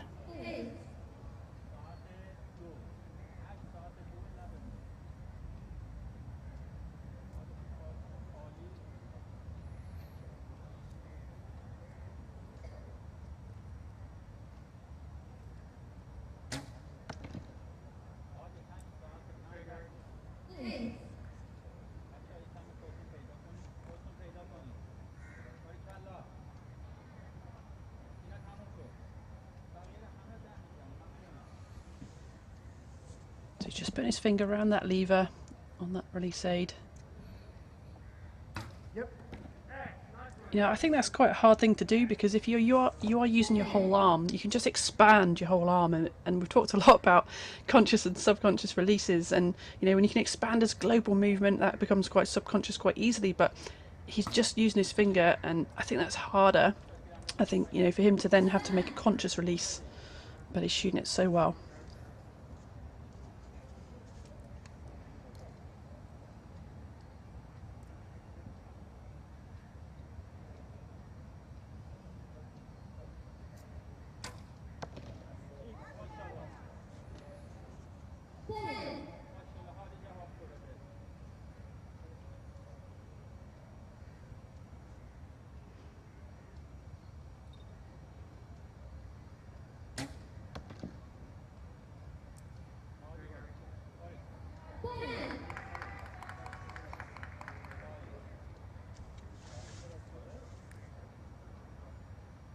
Solid finish from Iran. 7 dropped by Milne for the second hour for Australia. Robinson calling out the yep. That's into the 10. Over to you, teammate.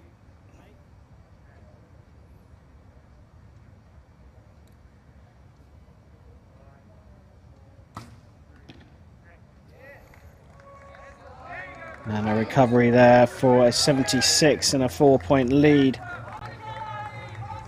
Extending the lead by 1. Australia looking very solid here. Nikki, any reason why that second arrow, that first one from Jonathan Milne in that end, dropped into the 7? Was there anything noticeable there? Not particularly. Potentially it's gone a little bit low right, so potentially a little bit of a collapse perhaps. So if the archer isn't maintaining their normal pressures, that balance front and back of the shot, maybe it just came forward. So something to look out for there. Conditions still looking pretty good, aren't they? I don't think anything there will be affecting him. And how much is stamina an issue for the para archers? Does it affect them more than the non-disabled counterparts?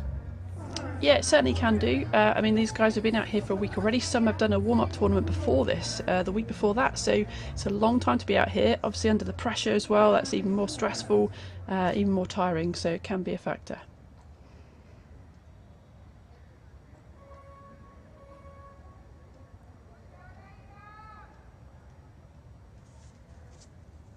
Australia leading Iran 76-72 here in the gold medal match for the compound men's doubles. Iran will shoot first with Ramazan Biaban.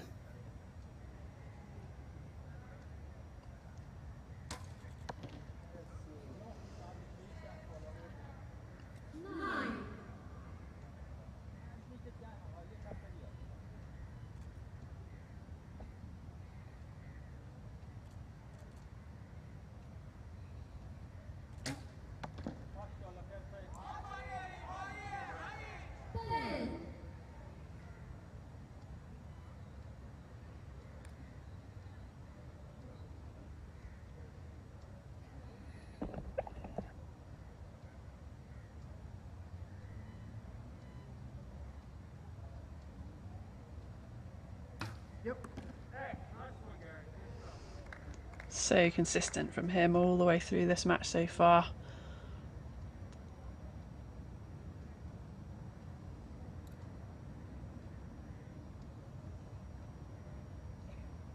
So his thumbs off, he looks like he's shooting a hinge.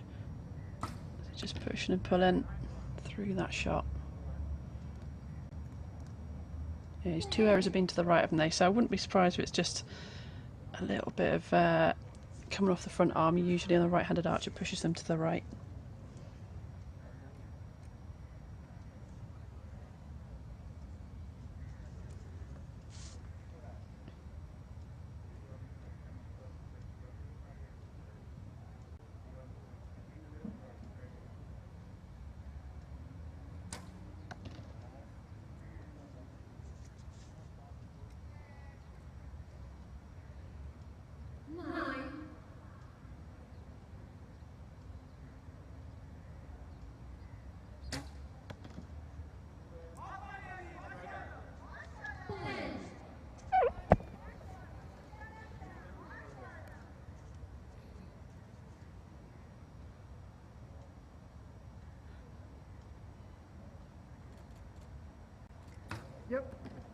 Gary Robinson confirming it's another 10, and we could have our first perfect here. Ooh, now, did that get released in time? And if it did, where did it go?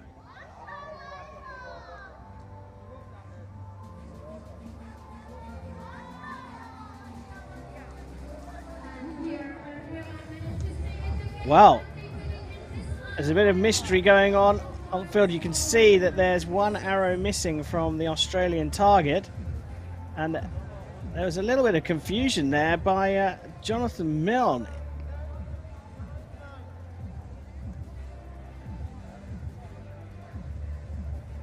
Well, we look on. I mean, there are 3 arrows in the target for Australia. They get 30 in that round. It puts them on 106, but it looks like they are effectively going to have a miss called for them here.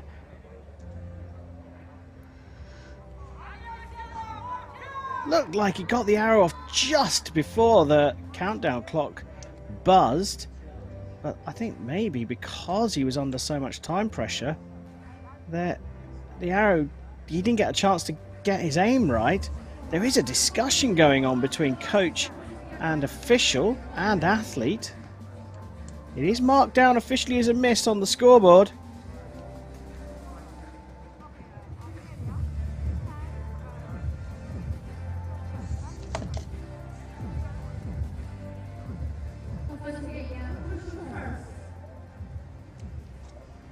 Well, it is a little bit of drama here. A miss for Australia when they were leading by 4 sees them trailing by 4 going into the 4th and final end here. This is for the gold in the compound men's doubles.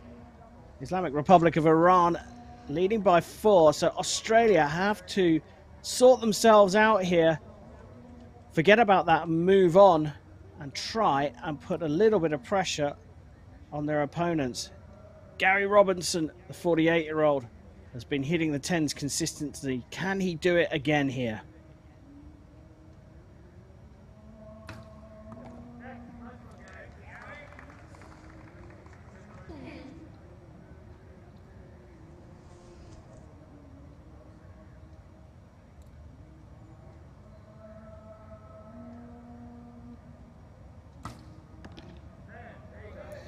Solid stuff there as we hear the call to prayer here inside the venue. Australia looking for a miracle.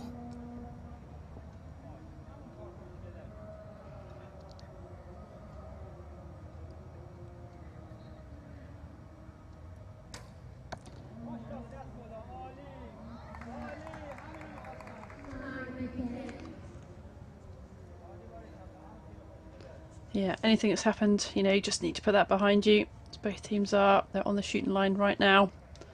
Shoot your normal shot. But look at this gap opening up.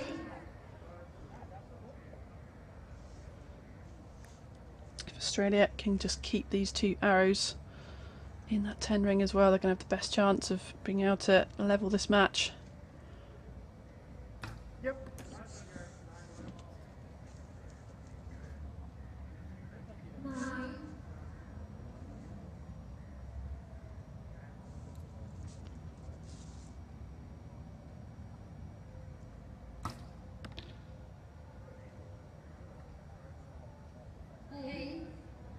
Well, that one has dropped away. Target of 143 set.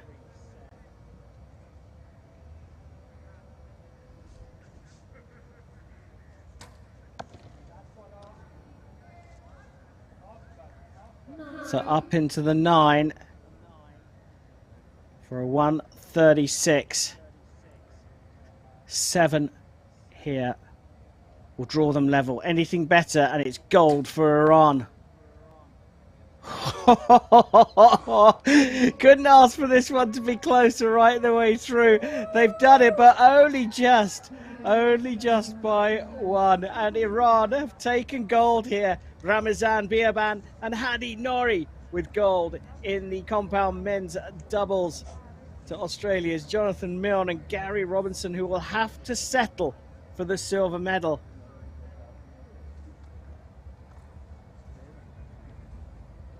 Brilliant stuff from Iran. They capitalized on an opportunity that presented itself to them. It's an interesting end. We're told now that in the first rotation of that third end, Milne didn't raise his arm to show the end of shooting, so the time didn't switch over to Iran. They lost a bag of time, and that's why Australia ran out in the third end. So all above board, Iran were 4 behind. That mistake put them 4 up, and they've capitalized in the end. Now, one of the arrows being marked down on target number 2. Is that going to come into play here? All of a sudden it's got tense again here. All of a sudden it's got very tense indeed.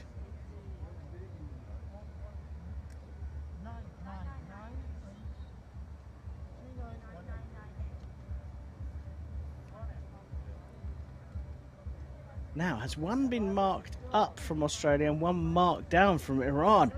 Oh, very, very tense.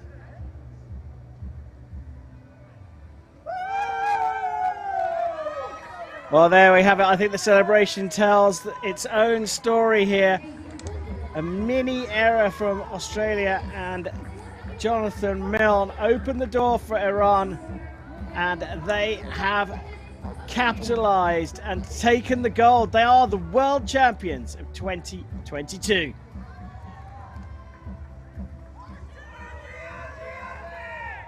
And Nikki, you couldn't ask for more drama here. There was a lot of drama there. I think, that is a lesson to anyone in para-team archery.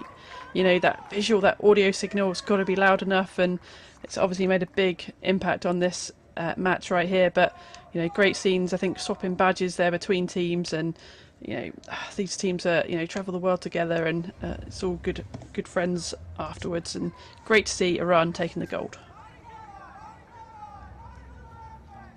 Well, coming up very shortly, we are going to see the medal ceremony. Curious, mysterious third end saw an error from Australia give the lead to Iran, and then they saw it through. Iran taking gold here in the compound men's doubles from Australia, and Slovakia complete the podium. And talking about the podium, we've got that medal celebration coming up very shortly here in Dubai.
Well,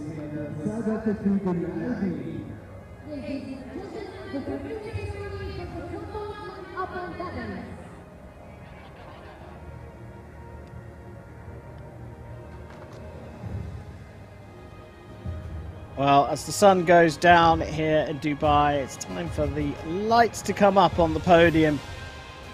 A presentation of the medals for the compound men's double event here at the 2022 World Archery Para Championships.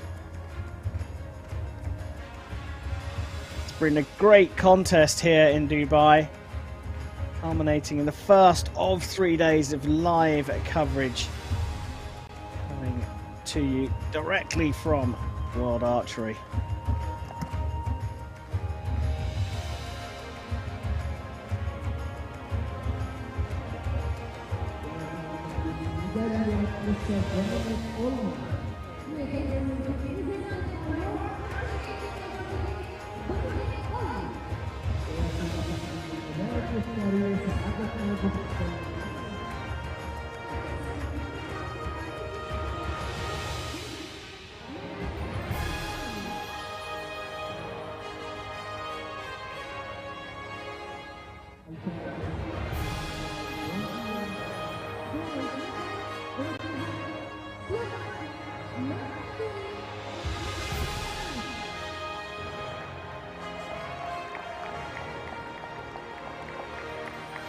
Compound men's double world bronze medalists. Slovakia, a brilliant performance, very professional in their playoff with France. Third place going to Martin Doric and Marcel Pavlik.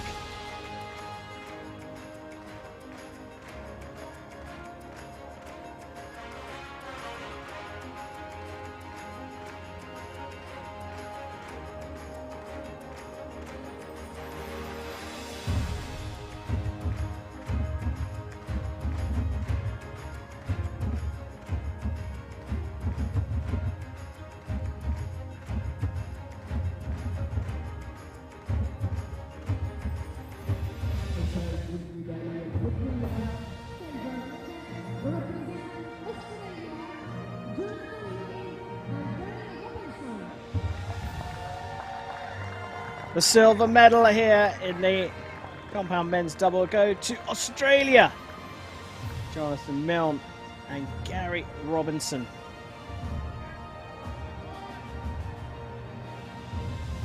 Perhaps a case of what might have been. And I'm sure they'll look back on this after a good night's rest with a great deal of pride.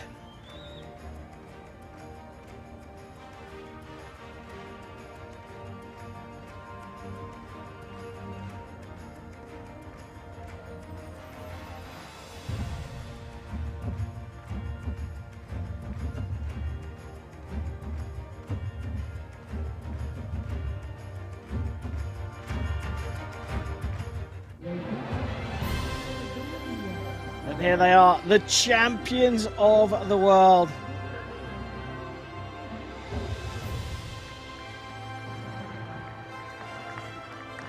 Absolutely brilliant from them. When the opportunity arose, they clasped it with both hands.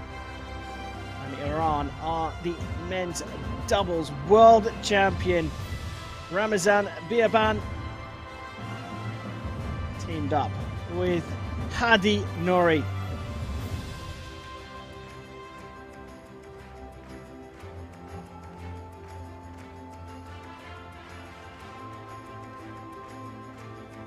Sport is all about taking the opportunities when they present themselves, and that is exactly what this pair did. Biaban and Nouri are the champions of the world.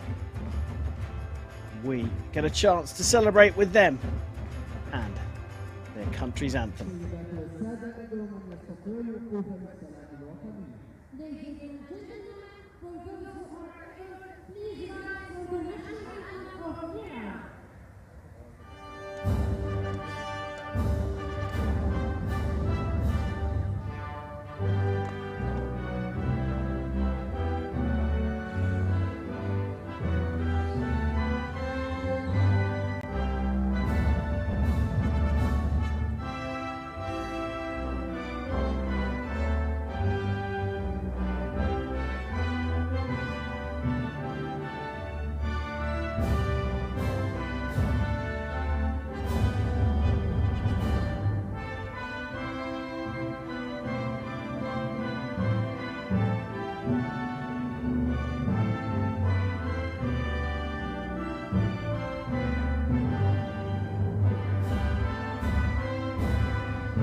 Brilliant competition with Iran coming out on top. Ramazan Biaban and Hadi Nouri taking the gold medal for their country.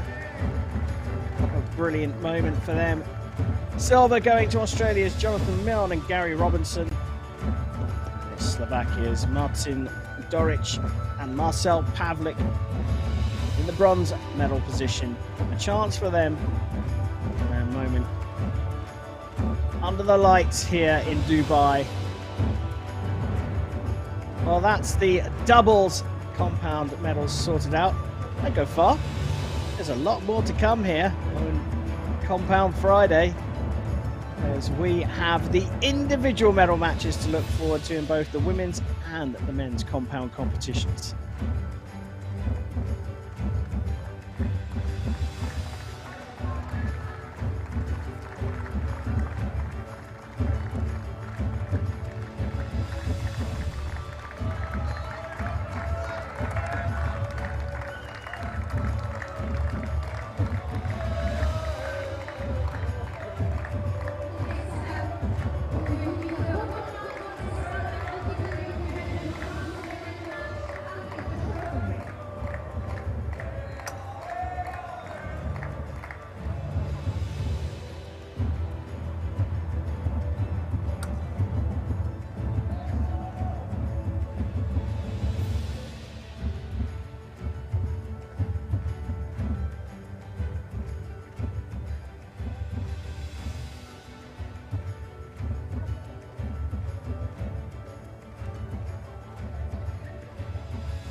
Time now to turn our attention to the individual competitions here in Dubai on Compound Friday. Time for the women's individual bronze medal match here at the 2022 World Archery Para Championships.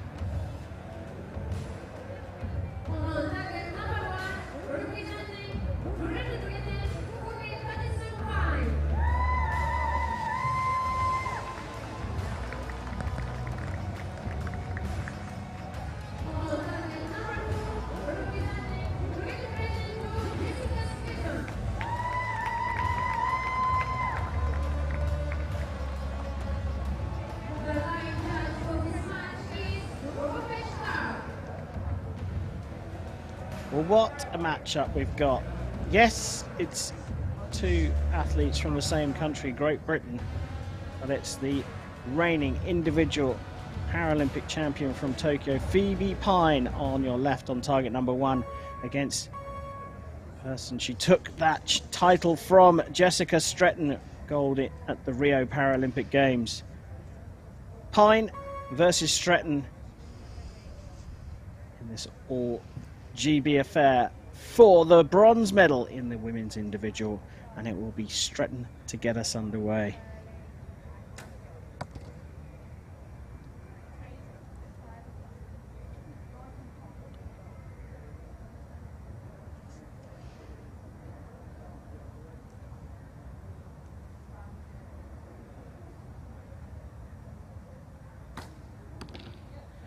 Great Britain versus Great Britain in Dubai, and with me in the commentary box, Nikki Hunt from Great Britain. What a great lineup. Now, these girls are some of the best in the world, both Paralympic champions. Potentially a bit of a, dare I say it, grudge match from Tokyo, where Phoebe took out Jess on the way through to win her gold.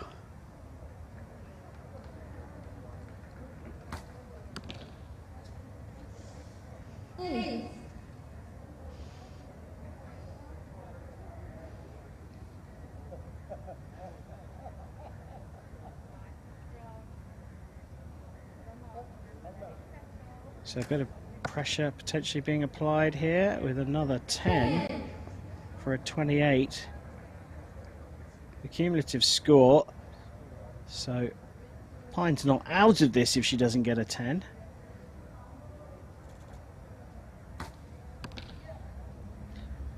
And she stays absolutely bang level with her teammate. Nikki, you say potential grudge match, but look, if you're going to lose a match, would you prefer to lose to your teammate so you've got someone to cheer on going afterwards, or it just doesn't matter who you lose to at this level? It's a really hard one, isn't it? I guess, you know, this is a bronze medal match, so this is for who's going to get their feet on that podium, get a medal around their neck. So really tricky one. They both want to win, you know, want to have that fire in them to get there and get the medals. But look, they're great friends, they're great teammates, they push each other on, and you need this in a country to keep your archers, you know, pushing on and being the best. Well, both got coaches out there as well, which is, I suppose, an indication of the depth in the British squad. Yeah, so Andrew Gale's there with Phoebe Pine, Ricky Bingham there with Jess Stretton, both been working with these athletes at home all the way here as well, so really nice to see.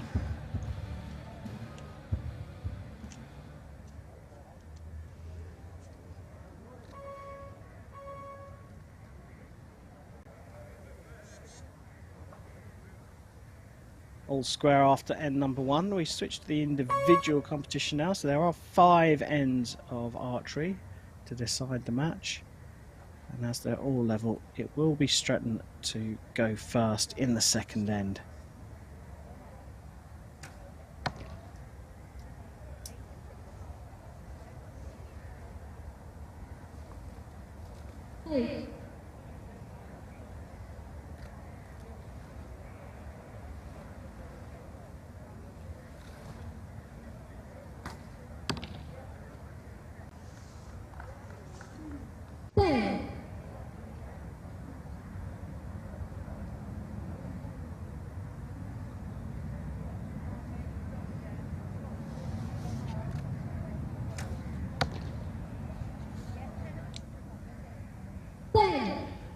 Jess shooting really fast shots. I can't quite tell from the angle there. I think she's shooting an Evo. I think her thumb's coming off and it's going off straight away. Really quick timing. Phoebe just putting a thumb on there on that trigger. Nine.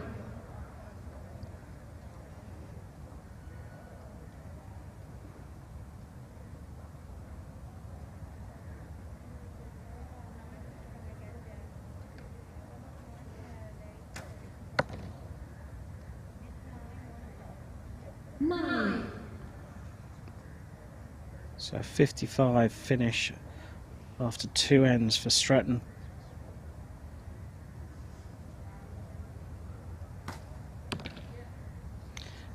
a solid 10 for a 57 and a 2-point advantage for Phoebe Pine. We're just 2 ends through this 5-end match for the compound women's individual bronze medal, and it's Phoebe Pine, the Tokyo individual Paralympic champion, who's leading her teammate Jessica Stretton by those 2 points. Now, Phoebe's talked quite openly about a little bit of a dip in her mental health after winning that title, but she's turned back to archery. That's really helped her. It's really got her back in this, and she's right back in a hunt for a world medal here. Absolutely, and I think that's normal after such a big event and multi-sport games. To be in that environment is huge, and she came away with a gold medal, lots of attention, lots going on, and natural to have that dip after such a big event. And look at her now; they're coming back and using the sport to help her again. Pine leads Stratton here in this women's individual bronze medal match. Stratton will shoot first in the 3rd end and needs to put down some big scores to put Pine under pressure.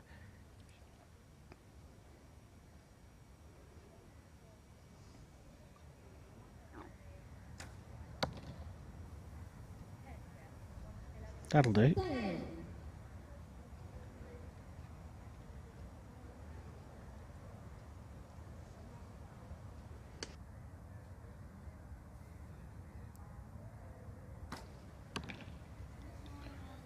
So, glimmer of hope here for Stretton. Yeah, just got another look at that release set again. It's a hinge look, perfect view of it there. So as you keep the thumb on to start with, and then as you take your thumb off, it rotates and it goes off, but it's going off very quickly. 2 great shots. Oh, a little bit of a reset. Arrow might have just fallen off the arrow rest, so I think just popping that back on before drawing.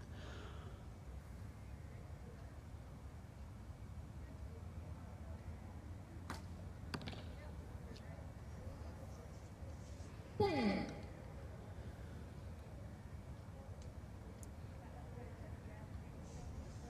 Stratton doing a good job here of putting the pressure on with some big scores. On for a 30. Ooh, just dips low for a 29. So an 84, the target set for Pine here.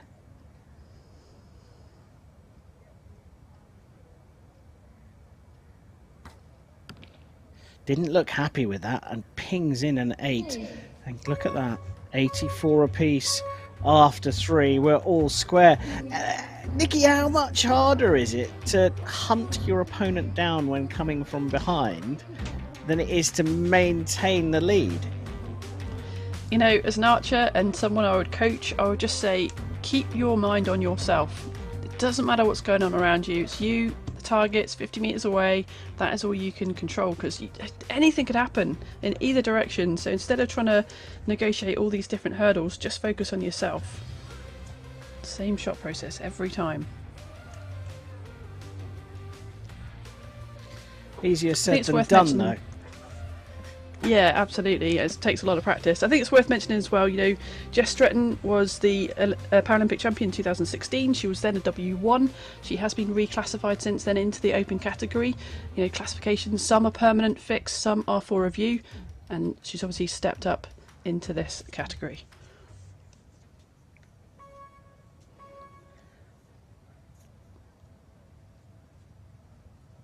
Well, if you like, this is 0-0, and these archers have got 6 arrows to claim the bronze medal here in Dubai. Stretton versus Pine. Great Britain are going to have the bronze medal whatever happens. Who is the one that's going to walk away with it?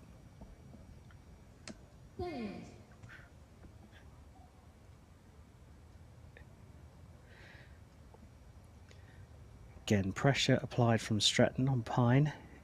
Worked in the last end. Solid. All square still. –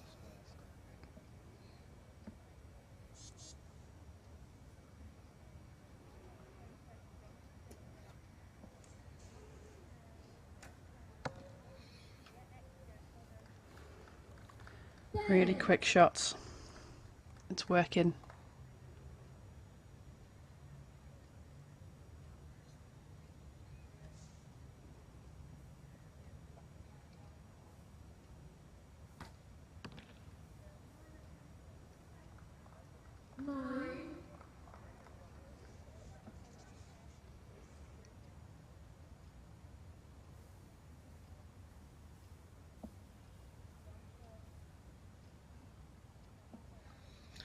She's going to put this one out of reach with another one. No, that's dropped into the 9.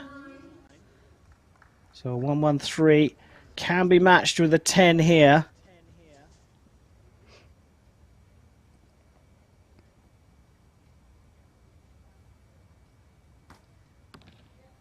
Well, of course, it's going to be matched with a 10. A 1-1-3. Every single one of these matches here in Dubai for the medals at these 2022 World Championships have been right on a knife edge. This is no different. 1-1-3 between the two Brits, and they're just doing a confirmation there of the scores, but it's all going to come down to these final 3 arrows. Nikki, have you got a feeling for... I mean, I'm really putting you in a very tough position here because, of course, you know the British athletes perhaps more better than any of the other athletes here, but do you get a feel for who might be edging this one? Again, I'm going to sit on the fence a little bit. It could go either way. Looking at Jessie's shot pattern, you saw the arrow holes in the target. Her shot pattern is a little bit smaller. Tend to stay in that sort of low, slightly right region. Just depends if she can stick the wood that they're both shooting in very different styles. Jess on this hinge, thumb off straight away off it goes, and Phoebe's just hanging on there with her trigger and trying to keep that push and pull. So it's who can hold their nerve. Well, I'll forgive you on this occasion for not splitting this one. It is a tough one, very tight between two athletes from the same country, the last two Paralympic champions as well. 3 arrows, Stretton versus Pine. Stretton will shoot first in the final end.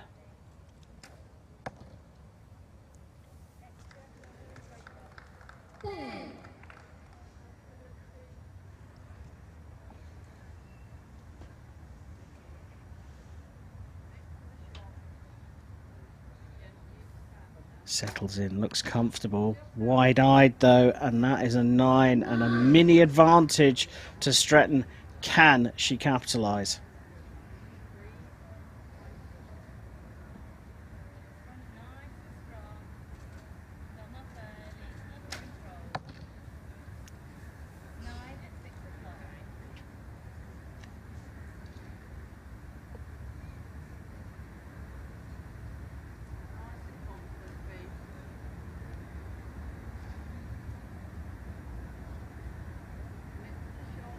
Love that movement onto her back, really opening up.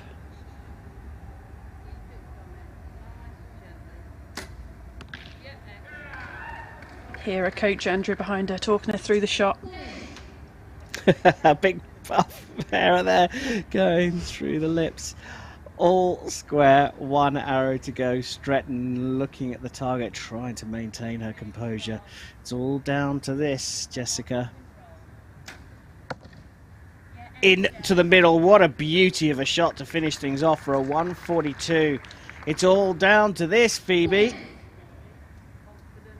10 required to force the shoot off. Reset. That's not what she wanted. She stays nice and calm though.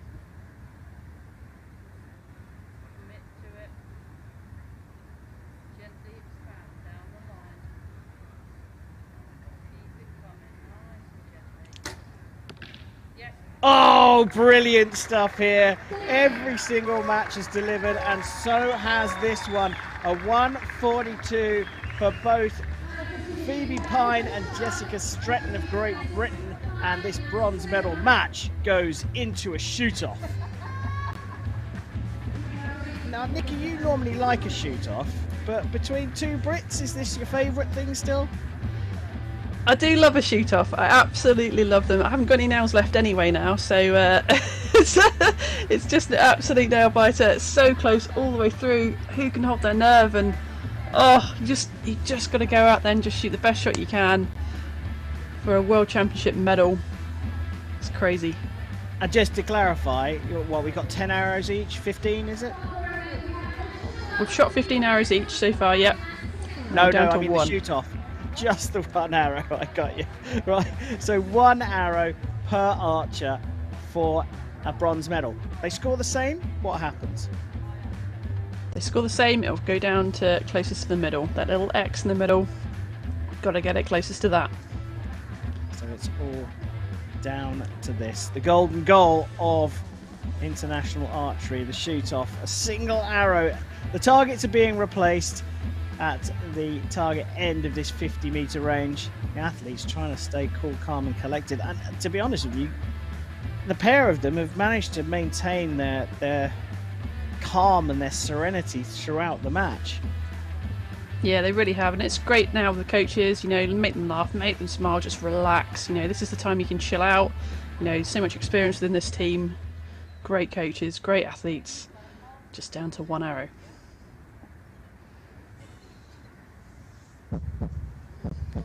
While the music subsides, they put the heartbeat on. We've talked to these athletes and they understand the drama, but they really don't like it. It really does ramp up the pressure. 1 arrow to decide the compound women's individual bronze medal here at the 2022 World Championships.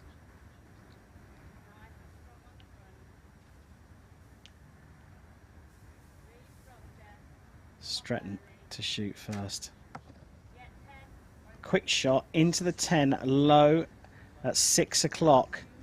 There's room in the 10. I think Phoebe Pine knows that.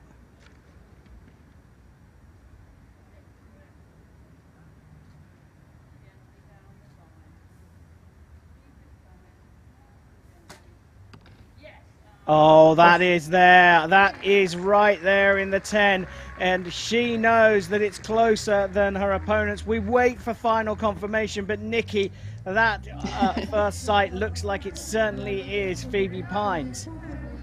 Yeah, I think Phoebe's closer, you know, and after the Paralympics, I think she thought, you know, she almost had a target on her back, and she's come back here. She's got herself in the medal matches. She's done it under pressure, and she's got herself a World Championship bronze medal. Well, congratulations between athletes and coaches here. Stretton did everything she could. They both shot a 142 in the regulation 5 ends. It came down to a single arrow, and the athletes, well, what a great sporting gesture there from Jessica Stretton, going straight over to Phoebe Pine. Just took a moment to get herself together, knowing that she's not going to be on the podium here, but walked straight up to her teammate and says, congratulations, good on you. Tokyo gold, followed by World Championship bronze for Phoebe Pine. And what a way to do it in a shoot-off here in Dubai.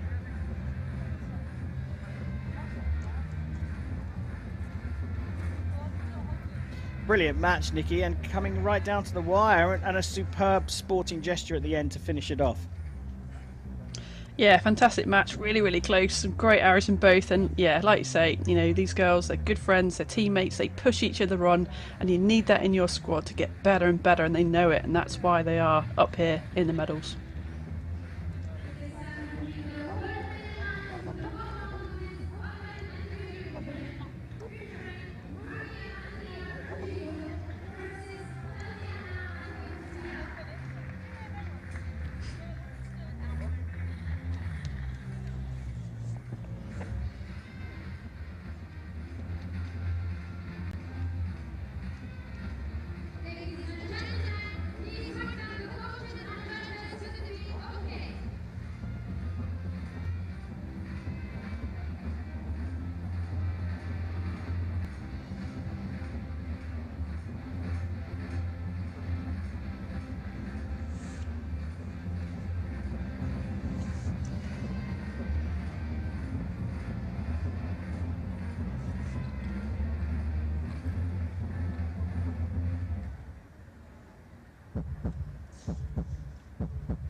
Time to go for gold here in Dubai. It's the compound women's individual gold medal match between Italy's Maria Andrea Virgilio and the RAF's Tatiana Anderskaya.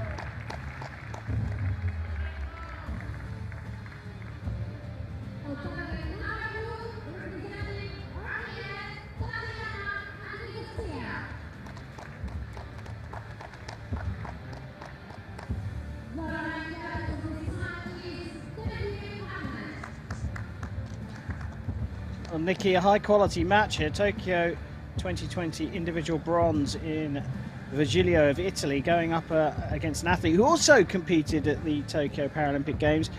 Is a world silver and bronze medalist. World number 2 versus world number 11. Virgilio versus Anderskaya. Big match, eh? Huge match. Great athletes. Let's see what they can do.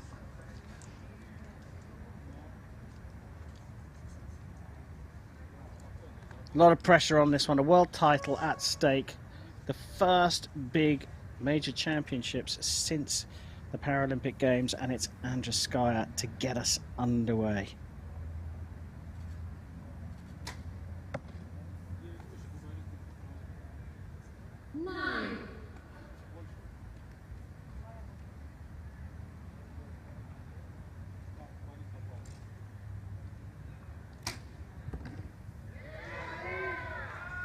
Better start from the Italian.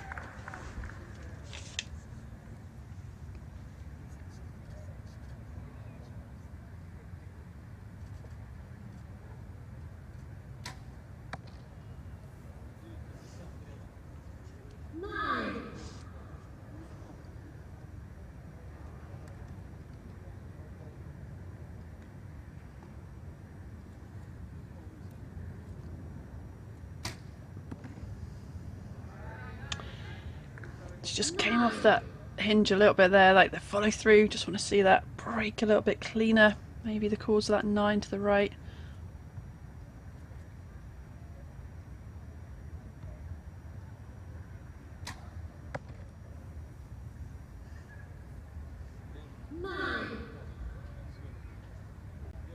Consistently in the 9s, but not necessarily in terms of the grouping, which is what these archers look for. Opportunity is taken here by Virgilio for a 2-point lead after the first of 5 ends. Is it me, or is Anderskaya just at full draw, just holding on a little bit longer than her Italian opponent? Yeah, I mean, slightly, and that's okay. People take different amounts of time at full draw, but what we really look for is that consistency of the timing. So how long you're at full draw for, and that's the same every time, going through the same shot process. Some people are a little bit quicker, some people are a little bit longer. That's okay. Like I say, it's the consistency on that individual.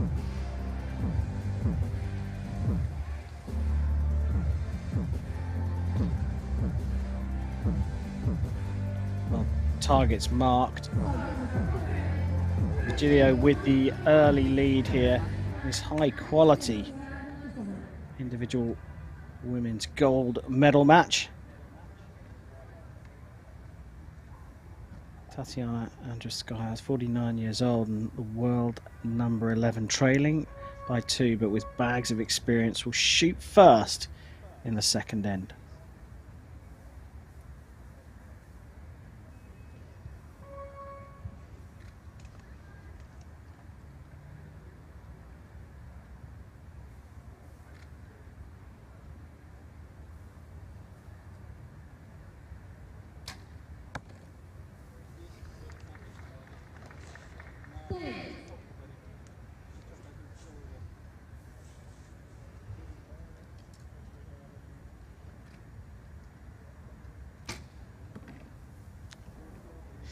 Well, that is a big door open for Anderskaya.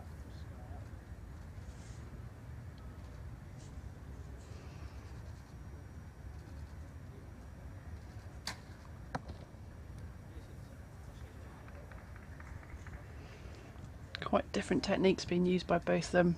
That trigger release by Tatiana, you see almost a bit of a punch there, that thumb. Whereas Andrea on the hinge, just trying to push and pull around.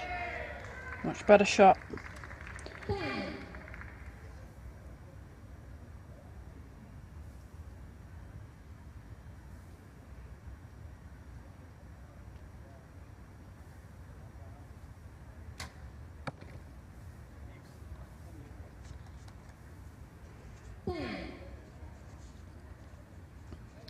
Well, first perfect of the match. I think we could have guessed that was coming at some point. Quality of these two athletes. World number 2 here from Italy. Recovering from a 7. Is that in the 9 though? For a 55. So a 2-point lead swings from one side of the target to the other. The Italian led by 2 after the first end. It's now Anderskaya who has a hold on the lead by 2 points. So just having a quick check of that 9. Nikki, I can't resist it. Tell us about this unconscious squeeze versus the punching. You've talked about this before, and we're seeing it right here now. You know, what's important about recurve or compound archery is that execution of the shot, and it depends whether that execution is conscious or subconscious. Whatever release stage you use, it could be either, but it's a difference between you deciding, I am going to shoot now, and I see Anderskaya doing that. I see a little movement of her thumb, like she's going to shoot now. So I would say she's shooting consciously. What we want to try and get to, in my opinion, of course this is only an opinion, is that we're just making a holistic big movement where you're not even thinking about it, you just move, and it goes off. Because under these pressure scenarios, I think that is more likely to hold up to it and be strong. So yeah, that's my take on it. Well, your opinion is the only opinion as far as I'm concerned. And I should point out that nobody wants an unconscious squeeze. That could be a little dangerous. We're looking at a subconscious squeeze here. But Anderskaya using the punch to get herself her first perfect score here. Leading by 2. So Andrea Virgilio of Italy is going to shoot first in the third end.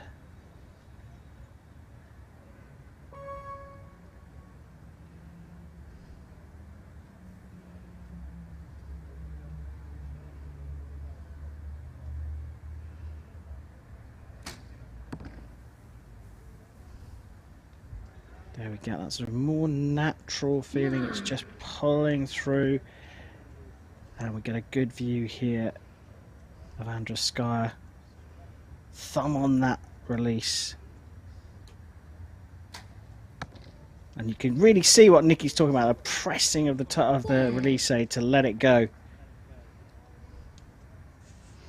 What's interesting here though about Andrea, right, is the way it goes off, and it's almost a twist at the end. And what she might be doing is she might be deciding from her wrist that it's going to go, because you can just kind of flick through your wrist and make that release aid go off, rather than like I talked about that holistic big movement from your back. So if you can see a little bit of movement from her wrist, then it's more likely that she might as well be doing a conscious release.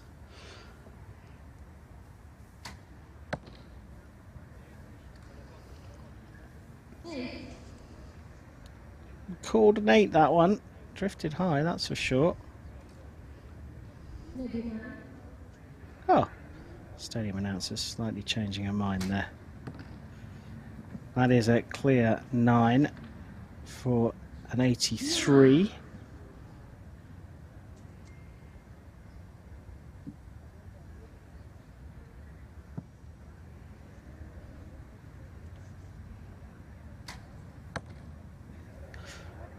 Ooh, that one's close as well. 9. Might just have tickled the line. That's certainly what the stadium announcer thinks. So it's provisional 85. Depending on what's happened to that second arrow, we have to wait for the judges to confirm that. We've got 2 arrows that are subject to a measure. You can see them there. You talk about this sort of... you think that maybe the Italian is doing something conscious. Just go back through that. You're talking about rolling of the wrist. You're talking about the back arm here, yeah? Yeah, so when we look at that backhand in the release aid, like I say, she's got a release aid where she's just, it's like a hinge, so as you kind of pull and change the angle of that release aid, it should go off. But sometimes we see kind of a twist of that hand, which I think again is a little bit of a conscious thinking of making that release aid go off when she wants to, rather than keeping that lovely back tension moving. And we see a slightly different follow through. You want to see a follow through from the back of the archer, where you look at the tip of the elbow, and that tip of the elbow moves around and almost down, just follows a line. We probably wouldn't see that if we stood right behind her. We'd probably see it go forward a little bit and down instead. You know, it's not windy conditions. They can probably get away with it a bit here, but it's just my opinion. I'd rather see archers shooting that subconscious technique. It's going to hold up much stronger long term. Well, we've had a confirmation of the scores. 84-85 is what we're seeing on our official scoreboard, and that's what we've got here as well. So nothing between the two of them, but 1 point a difference means that Virgilio will shoot first, and he ended up drifting out to the left again. That is not the consistency that Nikki's been talking about. That's the second one to go out to the left. This one a little higher than the other one. Does Anderskaya sniff an opportunity? She certainly does.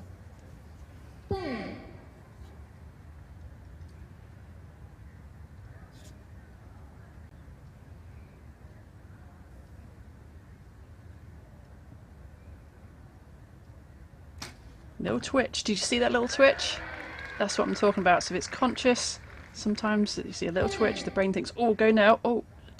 So keep that long feeling through your back. Much better. I think it's becoming the RAF archer's favour now. Leading by 3 with 1 to go. I'd certainly agree with you here. But Virgilio's got to put down something big here. Just got to stay in this. Gives herself a fighting chance with a 1-1-2. But 7 for the shoot-off and 8 for the world title. Anderskaya on the shooting line. Anderskaya on top of the podium here in Dubai. She's done it by 2 points in the end. A 1-1-4 plays 1-1-2, and Tatiana Anderskaya of the RAF is the world champion.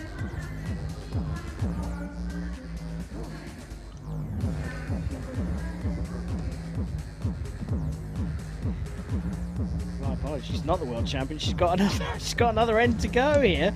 I'm getting ahead of myself here, Nikki. It's an exciting match. I'm not surprised. She's not far away from being the world champion, though, is she? 2 points, and there's these 2 arrows going left, isn't there, for the Italian? That first arrow in the fourth end. Anything that you're spotting there? Is this all about what you're talking about, being the conscious release? Yeah, I think it's just a difference in pressures. We saw a little twitch on the one before. She's just not relaxed enough. Needs to keep that nice big holistic movement going. I think Tatiana is just, you know, she's punching her way there, and she's being consistent and solid. Well, I called it early, but actually, Mariandrea Virgilio, you have another chance here. She's going to shoot first in the 5th and final end. 2 behind. Needs to put some pressure on here.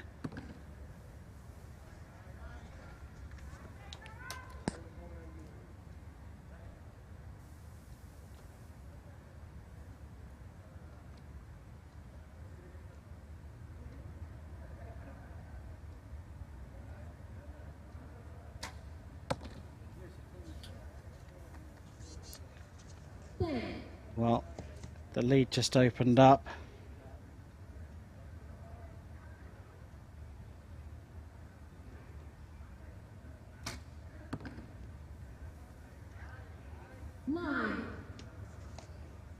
So close, isn't it? Really is. Big deep breath.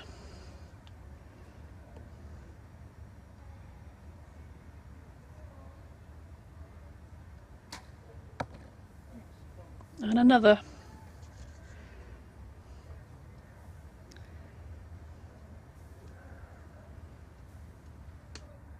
Well, you talk about a big deep breath. That's what's required here. Really big arrow here just to give herself a fighting chance. Finishes with a 10. A 140. A 7 though will do it here, and we've had nothing but 9s and 10s from Anderskaya.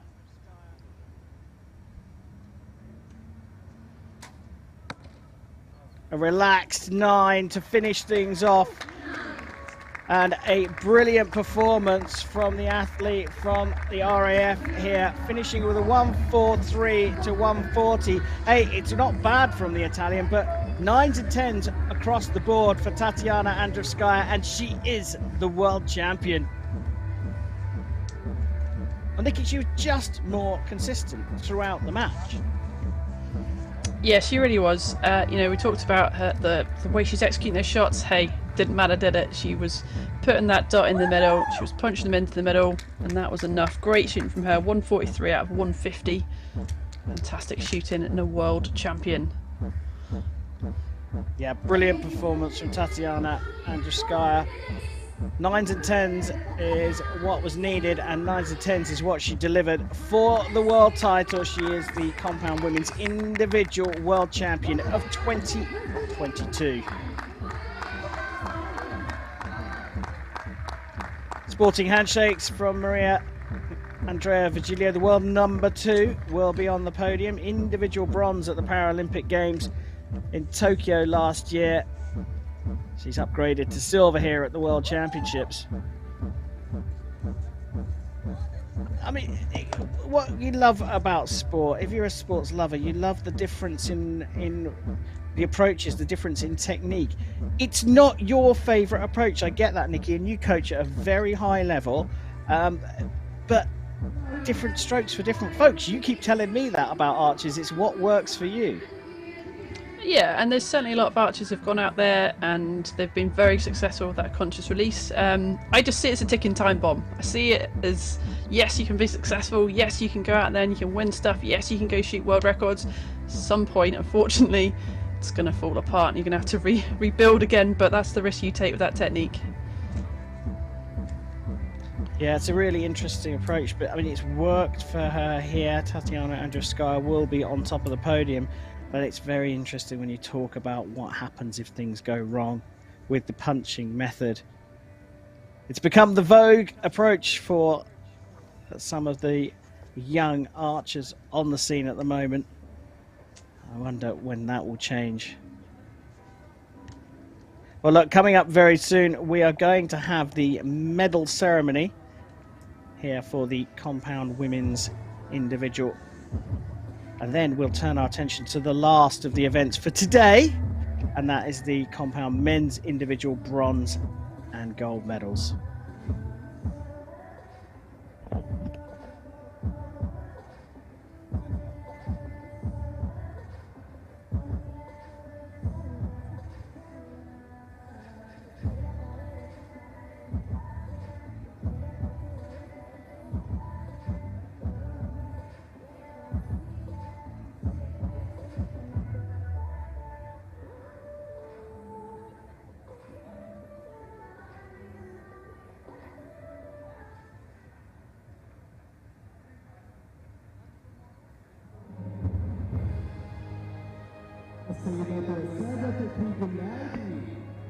Ladies and gentlemen, the referee from the compound women upper.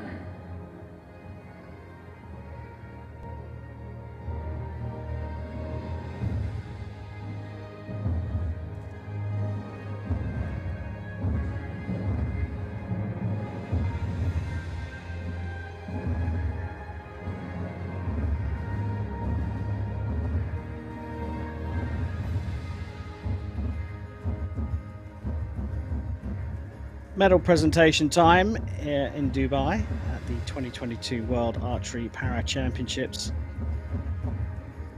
Compound women's individual medals to be presented here at this beautiful range.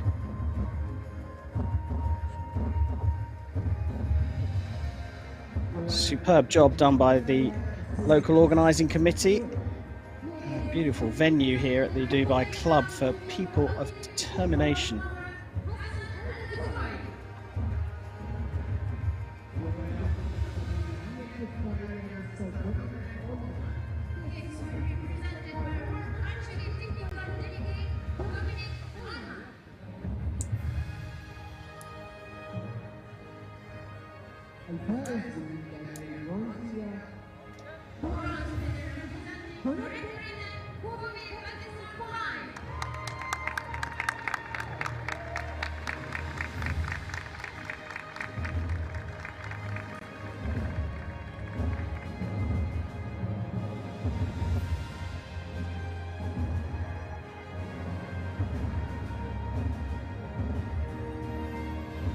Well, bronze there for Phoebe Pine of Great Britain.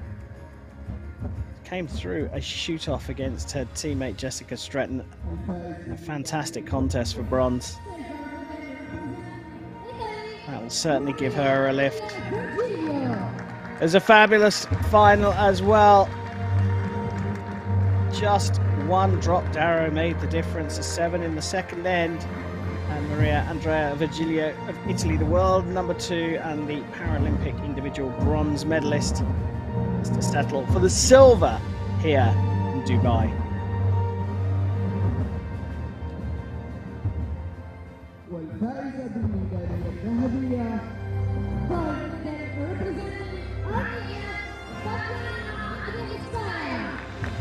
She's been on the money throughout the tournament here. And she was absolutely superb in the gold medal match. Tatiana Anderskaya is a well-deserving world champion here in the United Arab Emirates, the 2022 compound women's individual world champion.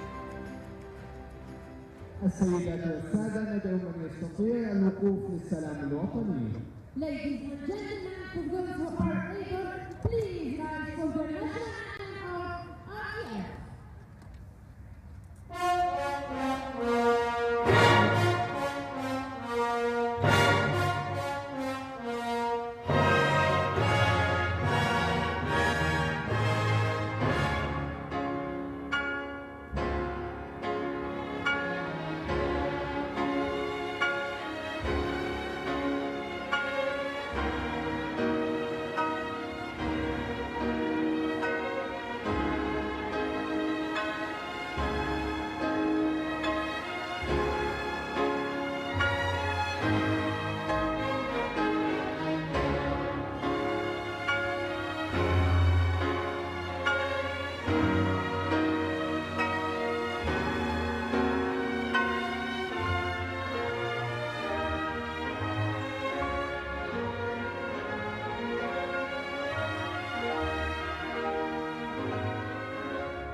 Well, it's the last of the medals to be decided here in Dubai at the 2022 World Archery Para Championships. It's the turn of the individual compound men's medalists. We start with the bronze medal match between Bahir Shagev and Hadi Nouri, RAF versus the Islamic Republic of Iran.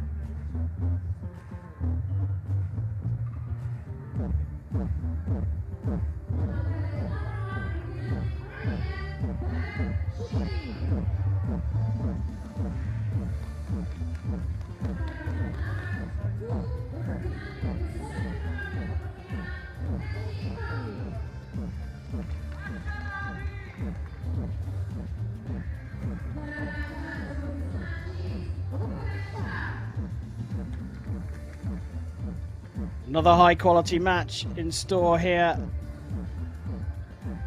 Shigev is the Paralympic mixed team bronze medalist from Tokyo. Hadi Nouri, he's been a world champion, competed at the Paralympic Games in Rio 2016.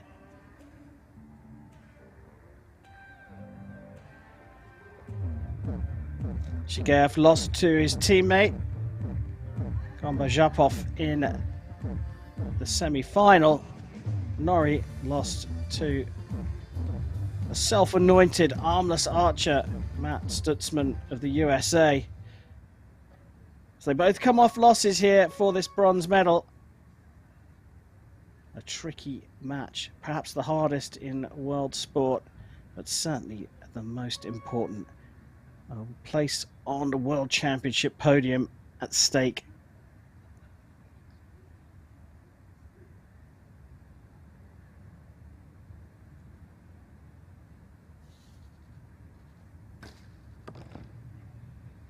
Straight into the center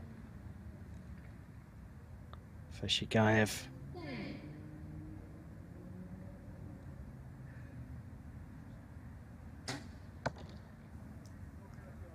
Nouri not far off, but that is a 9.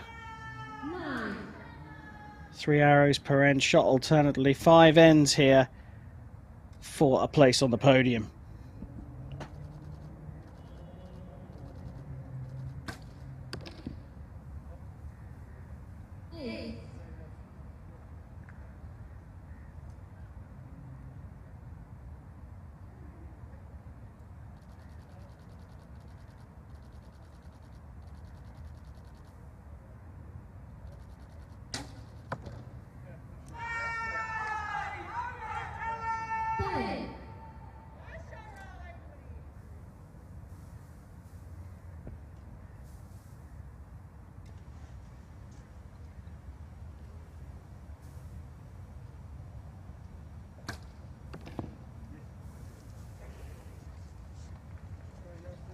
.210 sandwiching that 8 there for a 28, but Nouri can eke out a 1-point lead here with a 10. Just into the 9, so 2 different ways to get to 28. They're all square. Nikki, anything you're spotting there about technique that gives us any clues as to what we might see moving forwards? Yeah, just looking at Nouri shooting another kind of hinge release, I guess. So thumb on as he comes up, and then we saw his thumb come off and just trying to pull. And you know, it took quite a long time, didn't he, on that second shot? But he's not far out on these at all. We've just got to settle into the match now, stick with that process, see what happens.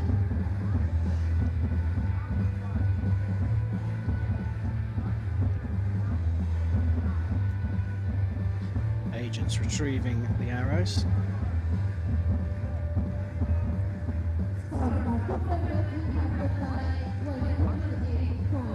I often wonder how much the coach can make a difference when you get all the way through to the meaty end of the competition. They're not going to change any tactics, are they? Well, potentially. I think it's fairly important because either of these guys can shoot a 10, right? So it's the state of mind you're in right now, and your coach can affect that. Well, we don't have enough time to get into that in any great depth, but it is all square Shigeev will shoot first in end number 2.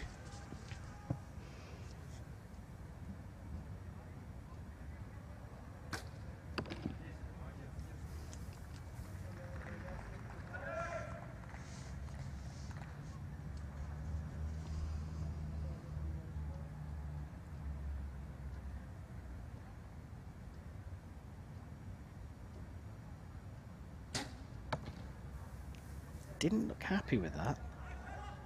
Still doesn't look happy with that.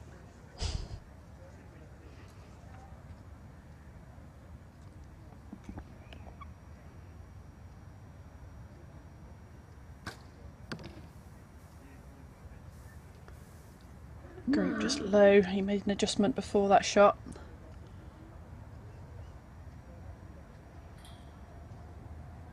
I think Nori here is shooting maybe a resistance release. So you see that thumb come off, and then I think it's going to be a resistance activated. You just push and pull a bit harder until it goes off.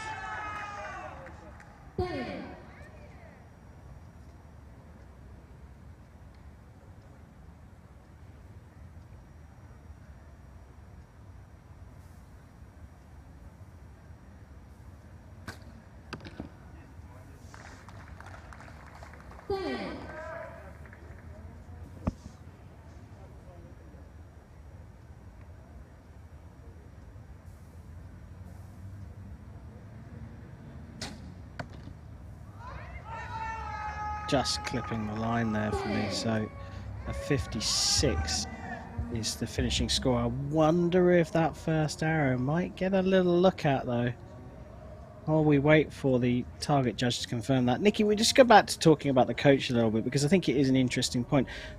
They're not going to be looking at changing well, tactics is not really the order of the day. You've got to shoot 10s, that's the idea of the game.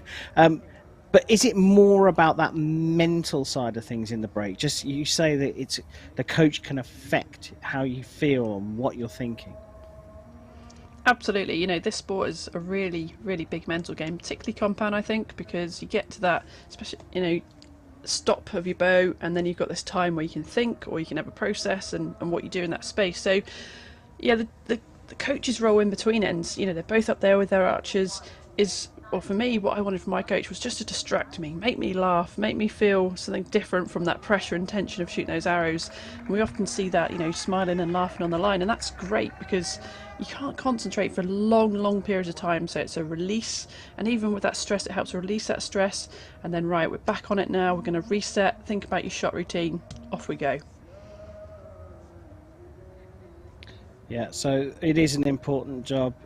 And I'll tell you what is really important here, the markup of the arrow for Hadi Nori. He has been pushed up to 57 points, so we are still all square. Shigeev, RAF versus Nori of Iran. Shigeev to shoot first in the third.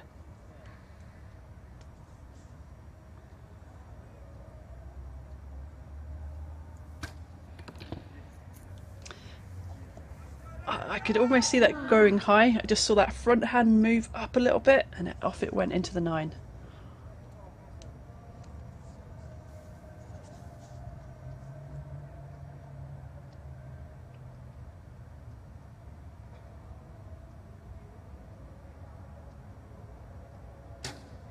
Just a long hold there. Got a really good view of the spirit level at the end of the sight there. The bubble moving left and right. They're going to try and keep as steady as possible, or release when it's absolutely bang where they want it. Different sight here for Shigeev. Yeah, I think he did have a bubble in there. I think it was just a little bit harder to see, but there's obviously lots of different models out there. Some are easier to see than others. Really clear in this picture. You can see a little fibre pin that he's aiming with above it, and that bubble just moving left and right, like you said. 9.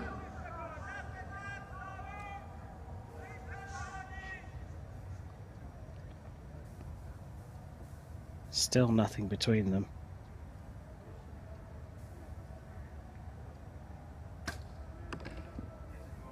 The 10 adds an element of pressure here.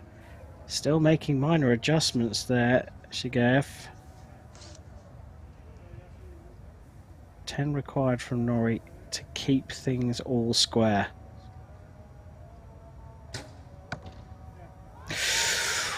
Ooh.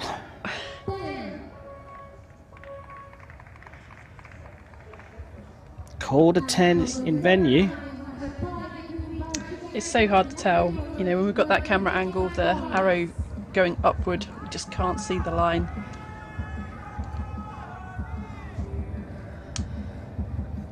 Smiles for Shigev. And here we go for a measure of this one. This bottom arrow, is it touching the line? It's very difficult to tell from that angle. I think it's actually pretty difficult for the target judge to tell. He's gone and had a really good look at this one. Yeah, it's important they look from both sides. What they're looking for is call it down, pointing down. They're looking for, you know, can they see any of that gold in this instance? So if they can't tell, if they just don't know, and they, you know, can't see any other than the black, then they've got to call it up. So he obviously felt he could see a little bit of gold in there and marked it down. Well, there we have it. The new process, the new protocol for the judges there, just pointing the finger down so we get a very clear view on the TV cameras. And it's by here, Shigev, the world number 2, who's just eked out a 1-point lead. 2 more ends to go, so it'll be Hadi Norrie to shoot first in end number 4. He prepares, and the flag of his country on his chair just starting to flutter. Is it getting a little windy at the on the shooting line here? Looks calm down at the other end, 50 meters away.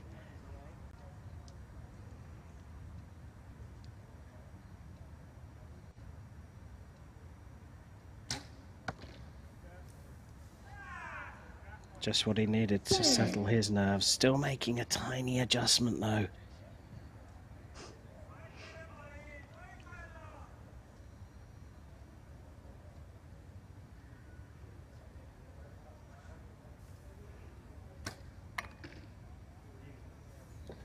Well, there you go. Just like that, we are back to an all-square game. Yeah, these sites are so technical now that one turn of a site is like 20 clicks. So we keep seeing them making adjustments, but it's just such a tiny amount probably that they're changing it by. But psychologically, I think you sometimes just need that to think, yeah, just a little bit more, get it centered as possible.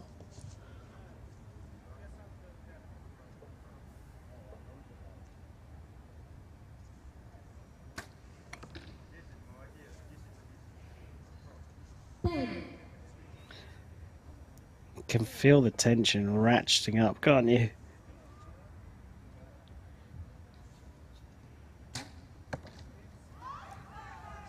Pressure on now.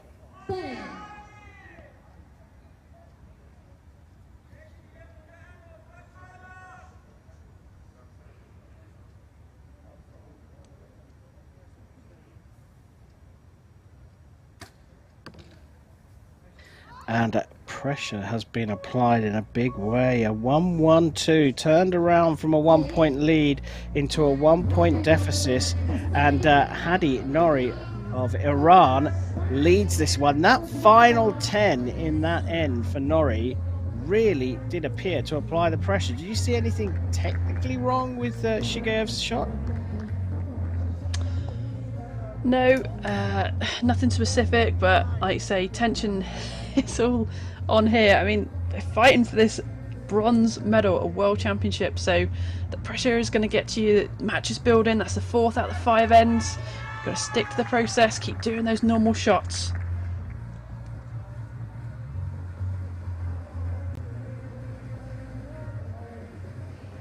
So we were just talking about the sight movements and the clicks. So I was explaining how, you know, when we move the sight, we'll see them often reaching for their sight.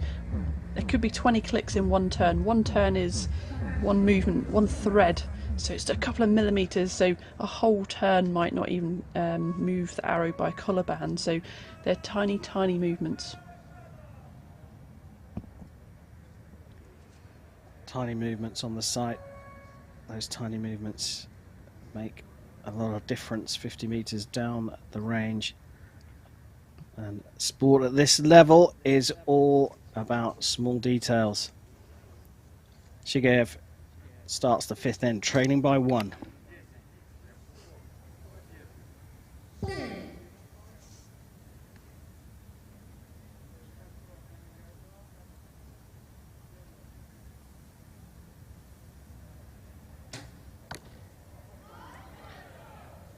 Well, that looks on the line. It's called a 9 in venue, and we're all square again.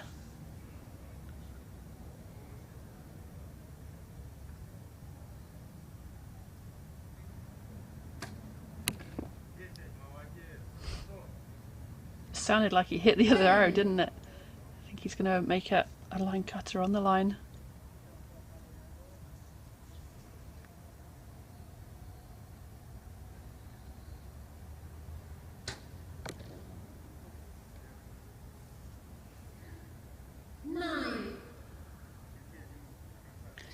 You could see the end of the stabilizer moving around here, so this is a massive opportunity.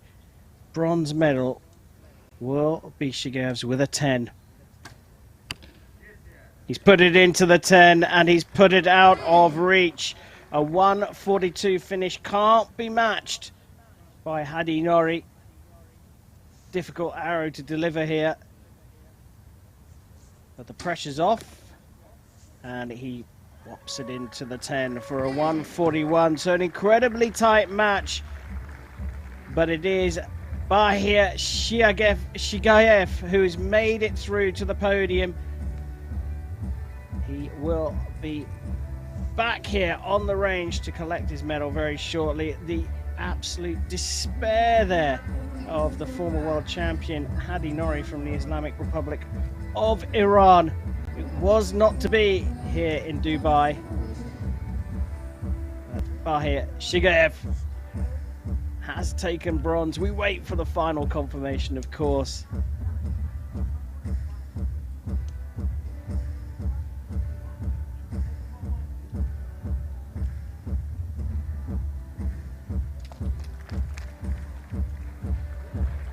Scores called in. Picture tells 1,000 words. Disappointment right now, but I'm sure Hadi Nori will be back, getting comfort from his coach.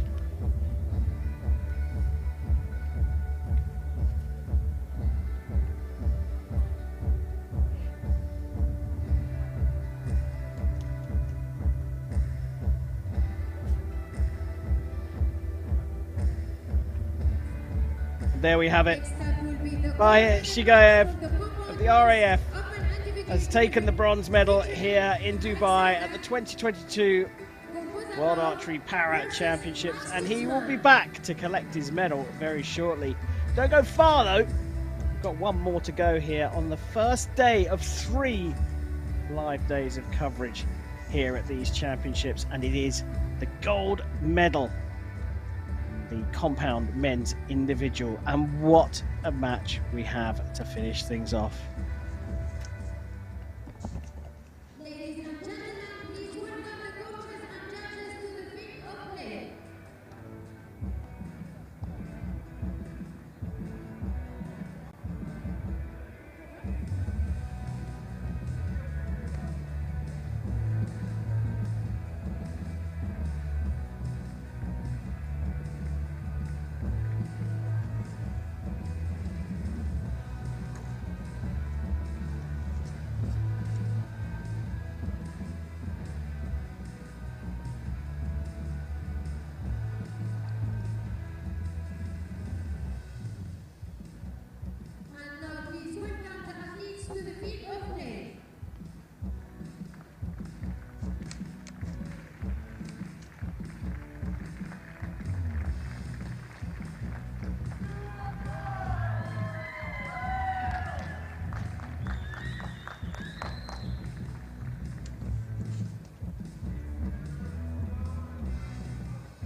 Time to go for gold here in Dubai for the last time on day one of our live coverage from the 2022 World Archery Para Championships.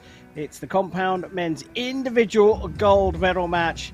Alexander Gombazhapov, RAF, goes up against the USA's Matt Stutzman.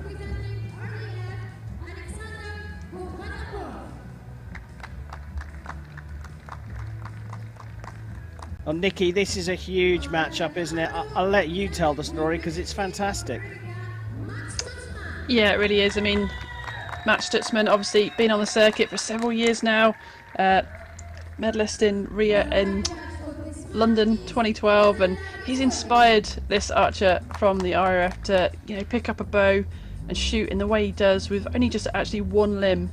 Yeah, so to be an inspiration and a hero to this archer as they come out on the shooting line together.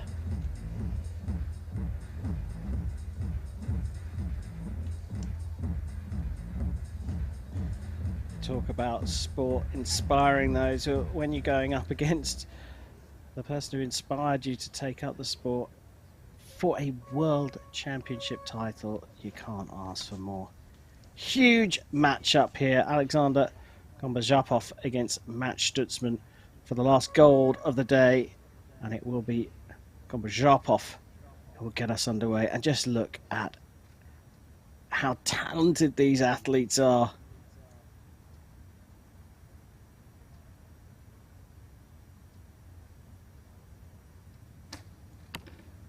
Oh, what a start.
So a 25 for Gombazhapov. A little bit nervy. I'm sure those first 3 hours will settle things down, but look at the quality we're getting here. A 28 finish for Stutzman puts him 3 points up.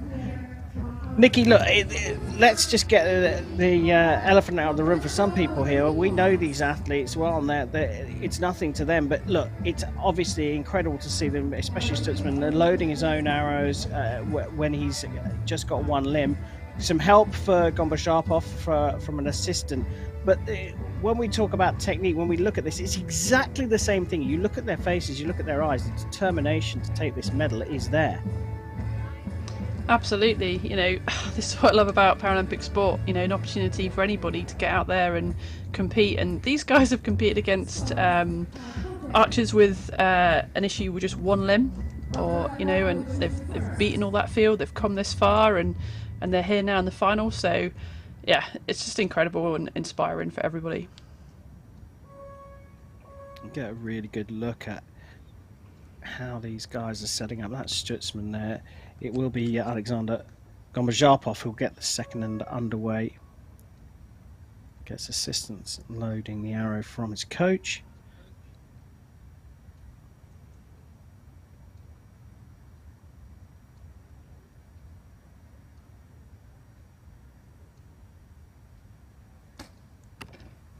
Oh, brilliant.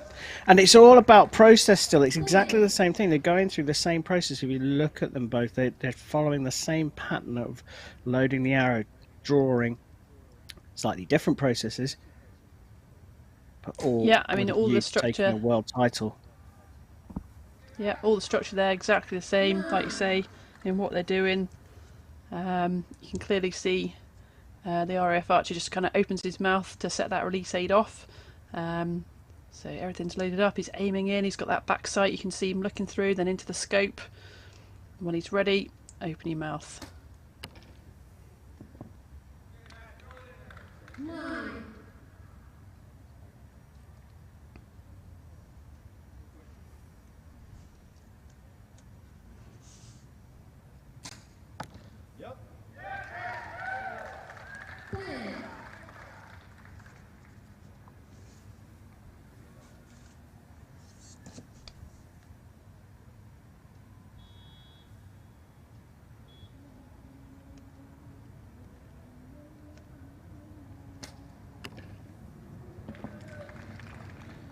Great 3 arrows there from Gombazharpov.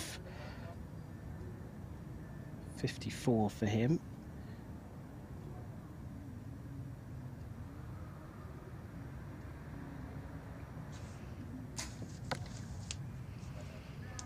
And he's managed to close the gap by 1 with that one.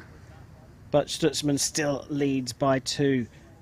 56 plays 54 after 2 ends of 5. Nikki, when we're looking at these archers, and for people that don't know huge amounts,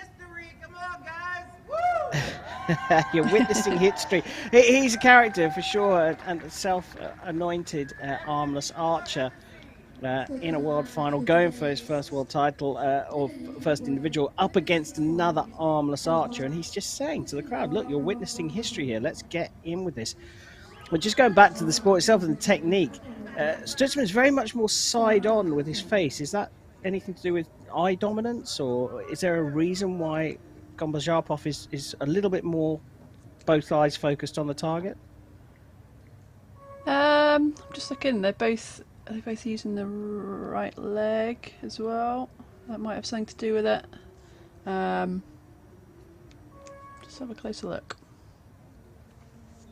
Well, start of the third end, and Stutzman leads Gombazharpov by 2.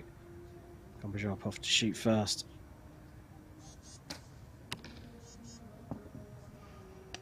Yeah, it's to do with those legs, isn't it? So, RAF archer using his left, Stutzman using his right. So I think that's why we're seeing a difference with how they're looking through that sight.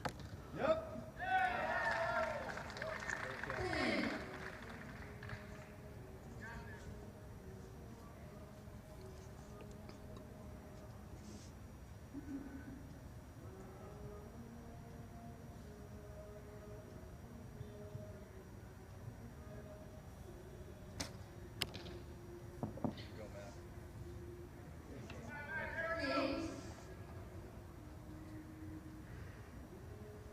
You get 30 seconds on that clock to shoot their arrows.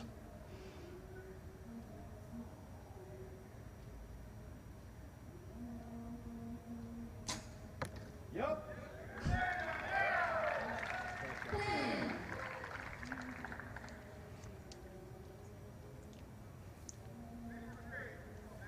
Well, an 8 for the last arrow for Gombazharpov.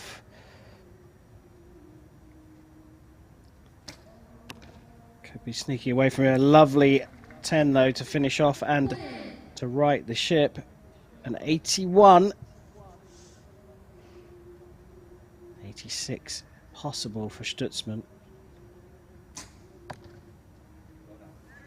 And gets a 29 to finish that one off for a 75. Sorry, an 85 there for Stutzman. I'll tell you what, there's shades of another famous American archer, Brady Ellison, with the yep, as he shouts for his 10, Stutzman. It must be something within the camp, and I know they do train together. I think that's the coach. It's the coach behind. The coach behind's kept calling them and giving that positive reinforcement straight away. I love it. You know, it's a great thing to hear. You know, you shot a great shot and there it goes. But, you know, Matt Stutzman is so special because this guy was born with no arms, okay? So he learned how to do everything with his toes, and he built these connections in his brain where he could do intricate movements with his toes. He can tie a shoelace, of the other foot with his toes. He can pick these arrows up with his toes. It's amazing. So he has developed this way of shooting. He's developed this release aid, and now this archer from the RAF is now shooting Matt's system, his design. So this is history, because it's the first time we've had two archers shooting with their legs in this final. Yeah, superb stuff to see this history being made. And as you say, same coach as Brady Ellison, and that's why we're getting the start of the fourth, though. Gombazhapov determined to get back into this. It starts with a 10. And Nikki, just talk about this. You mentioned, you sort of hinted at opening his mouth. That's what releases the arrow, right, for both these archers. Yeah, so setting it up obviously like this, and then I think Matt's developed a way of trying to make it more of a global movement, of a surprise movement, by getting some contact against his jaw. But yes, that is what's happening. Something is opening. You can see the RF archer a little bit more clearly opening his mouth as that release aid goes off. So the jaw hitting the release mechanism.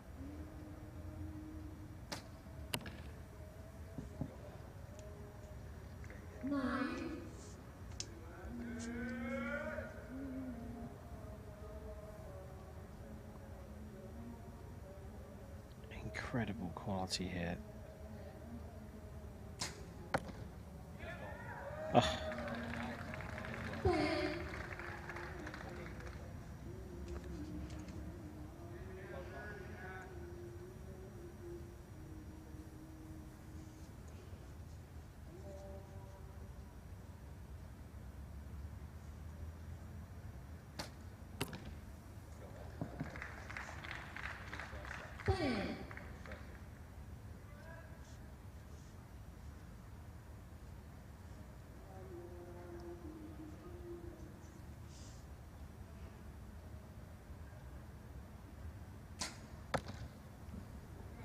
Just drifted away, that one. But still in control. The American leads by 2. And after 12 arrows, possible score of 120. That's the maximum target. That's to give you some context of how good these archers are. With just one limb. 112 for Stutzman, 110 for Gombazhapov. So the other interesting thing about this match and how Matt's arrived here at this final, in qualification, the rules changed this year. We no longer allow equipment failures. There's no time. Usually you can go away and fix the problem, come back, and something came loose on Matt's device during the second half of the qualification round. He got 8 misses, so his qualification score was right down. Couldn't reshoot those arrows, couldn't get that time back, and I think he qualified, I think it was 54th in this field, and he fought his way all the way through to this gold medal match. Just incredible perseverance. This is the type of guy he is, to get himself back here in this position. Yeah, no wonder he's been an inspiration to Alexander Gombazhapov and others, I'm sure. Such an inspiration. Gombazhapov using the release aid that was designed by Stutzman, or it's his design at least. Time for the 5th and final end here. Gombazhapov trailing by 2, still in this world title, up for grabs.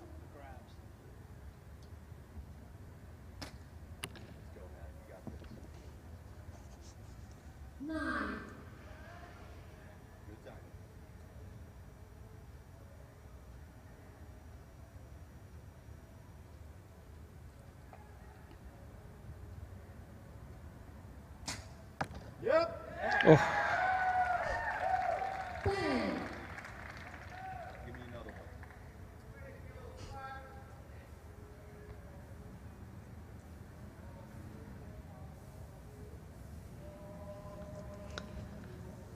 If I said to you, we've got an archer here who's got one leg, no other limbs, he's in the World Championship gold medal match final, you just wouldn't believe me, would you? History. All of these guys. Yeah, it's an incredible sight, but they are here for one thing and one thing only, and at the moment it's all going the way of the American. Give me one more, said the coach. Well, there's one more.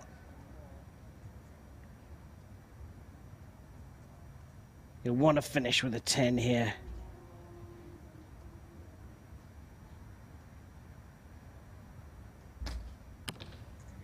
Oh, just dropped into the 9, perhaps.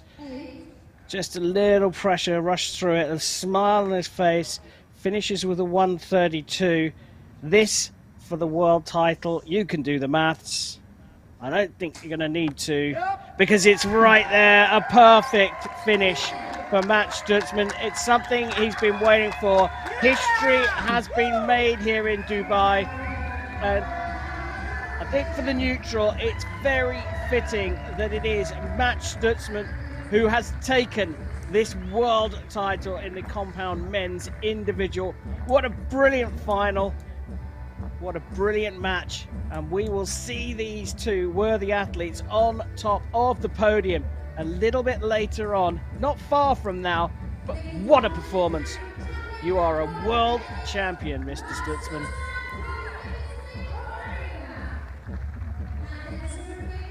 Nikki, lost for words. Fantastic performance from the pair of them.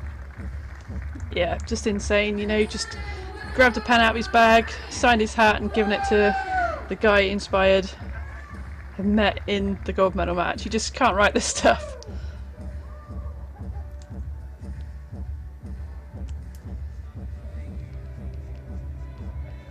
Well, it's what he came for. The world title was the only thing. As you look at the dexterity. About time, he says. He can even have a little laugh at himself. He's taken the world title finally in the compound men's individual here in Dubai. If he wasn't a superstar before, he certainly is now.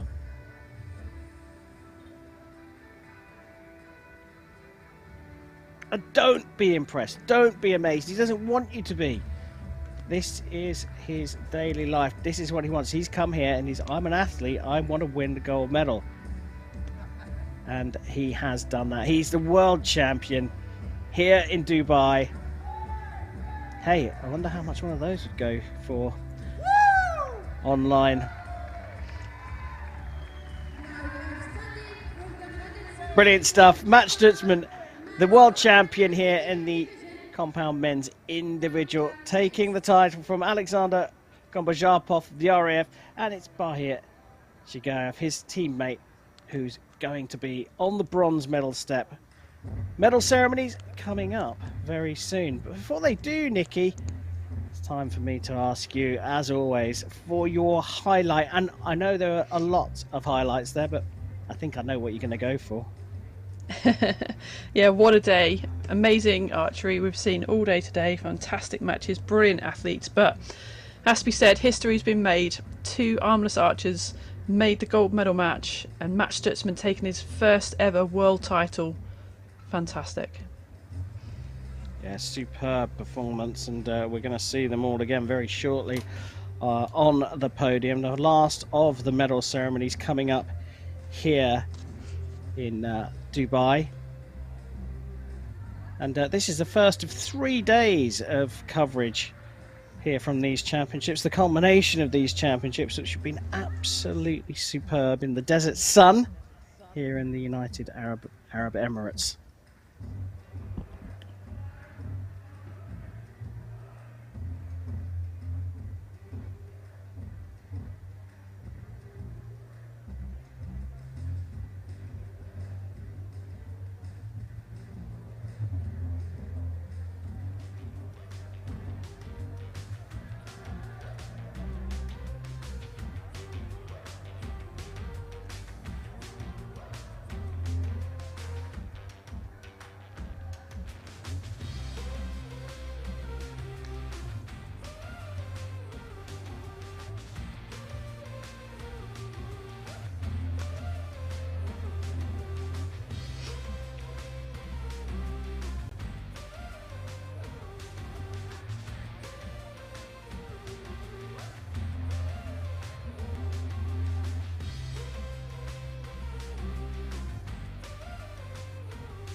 Well, time now for the last of the medal ceremonies on day one of 3 days of coverage from the 2022 World Archery Para Championships here in Dubai.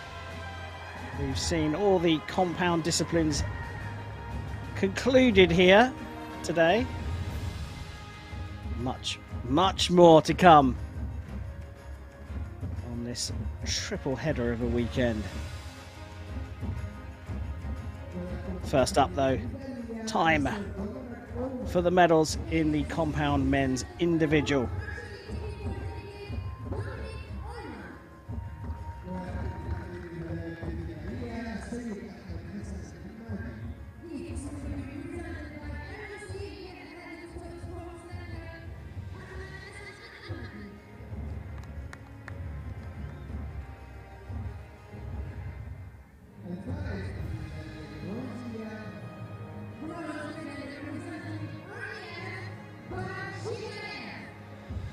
Well, it's a history-making day here in Dubai, and part of that is the bronze medal here for Bahir Shigayev, competing for the RAF.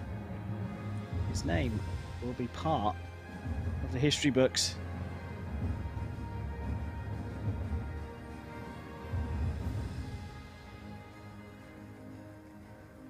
He completes the podium with the bronze medal. His teammate is part of that ever so slightly bigger story here. The first time ever two armless archers have competed for a world title.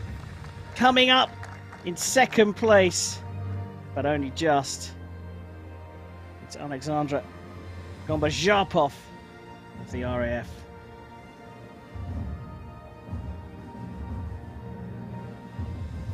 Inspired to take up the sport by the man he lost to in the final. What a story this is.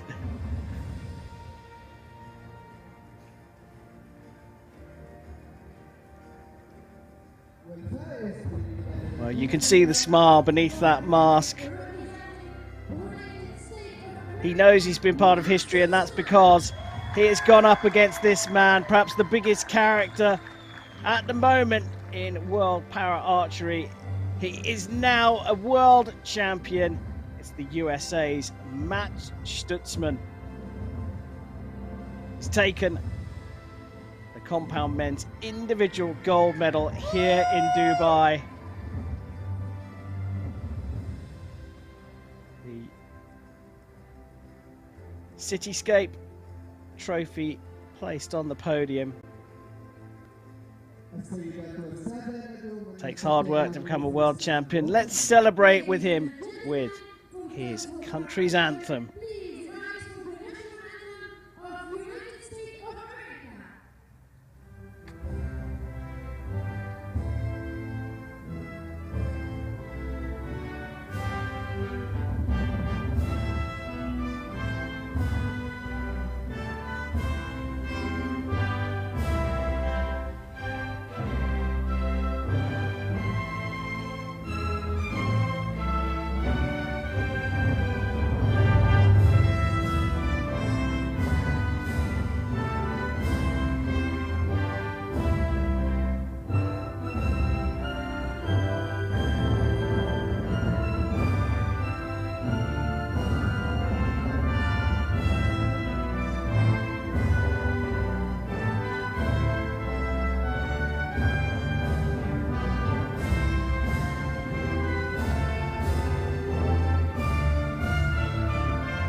Well, that is absolutely superb. Matt Stutzman of the USA is the world champion. He's taken gold medal from Alexander Gomba-Jarpov of the RAF, and completing the podium is Gomba-Jarpov's teammate Bahir Shigaev. It's been a superb first day of 3 days of live coverage here in Dubai. That's the compound medals sorted out. We move on to the wheelchair categories tomorrow. Thanks very much for joining us here today, and we'll see you again tomorrow.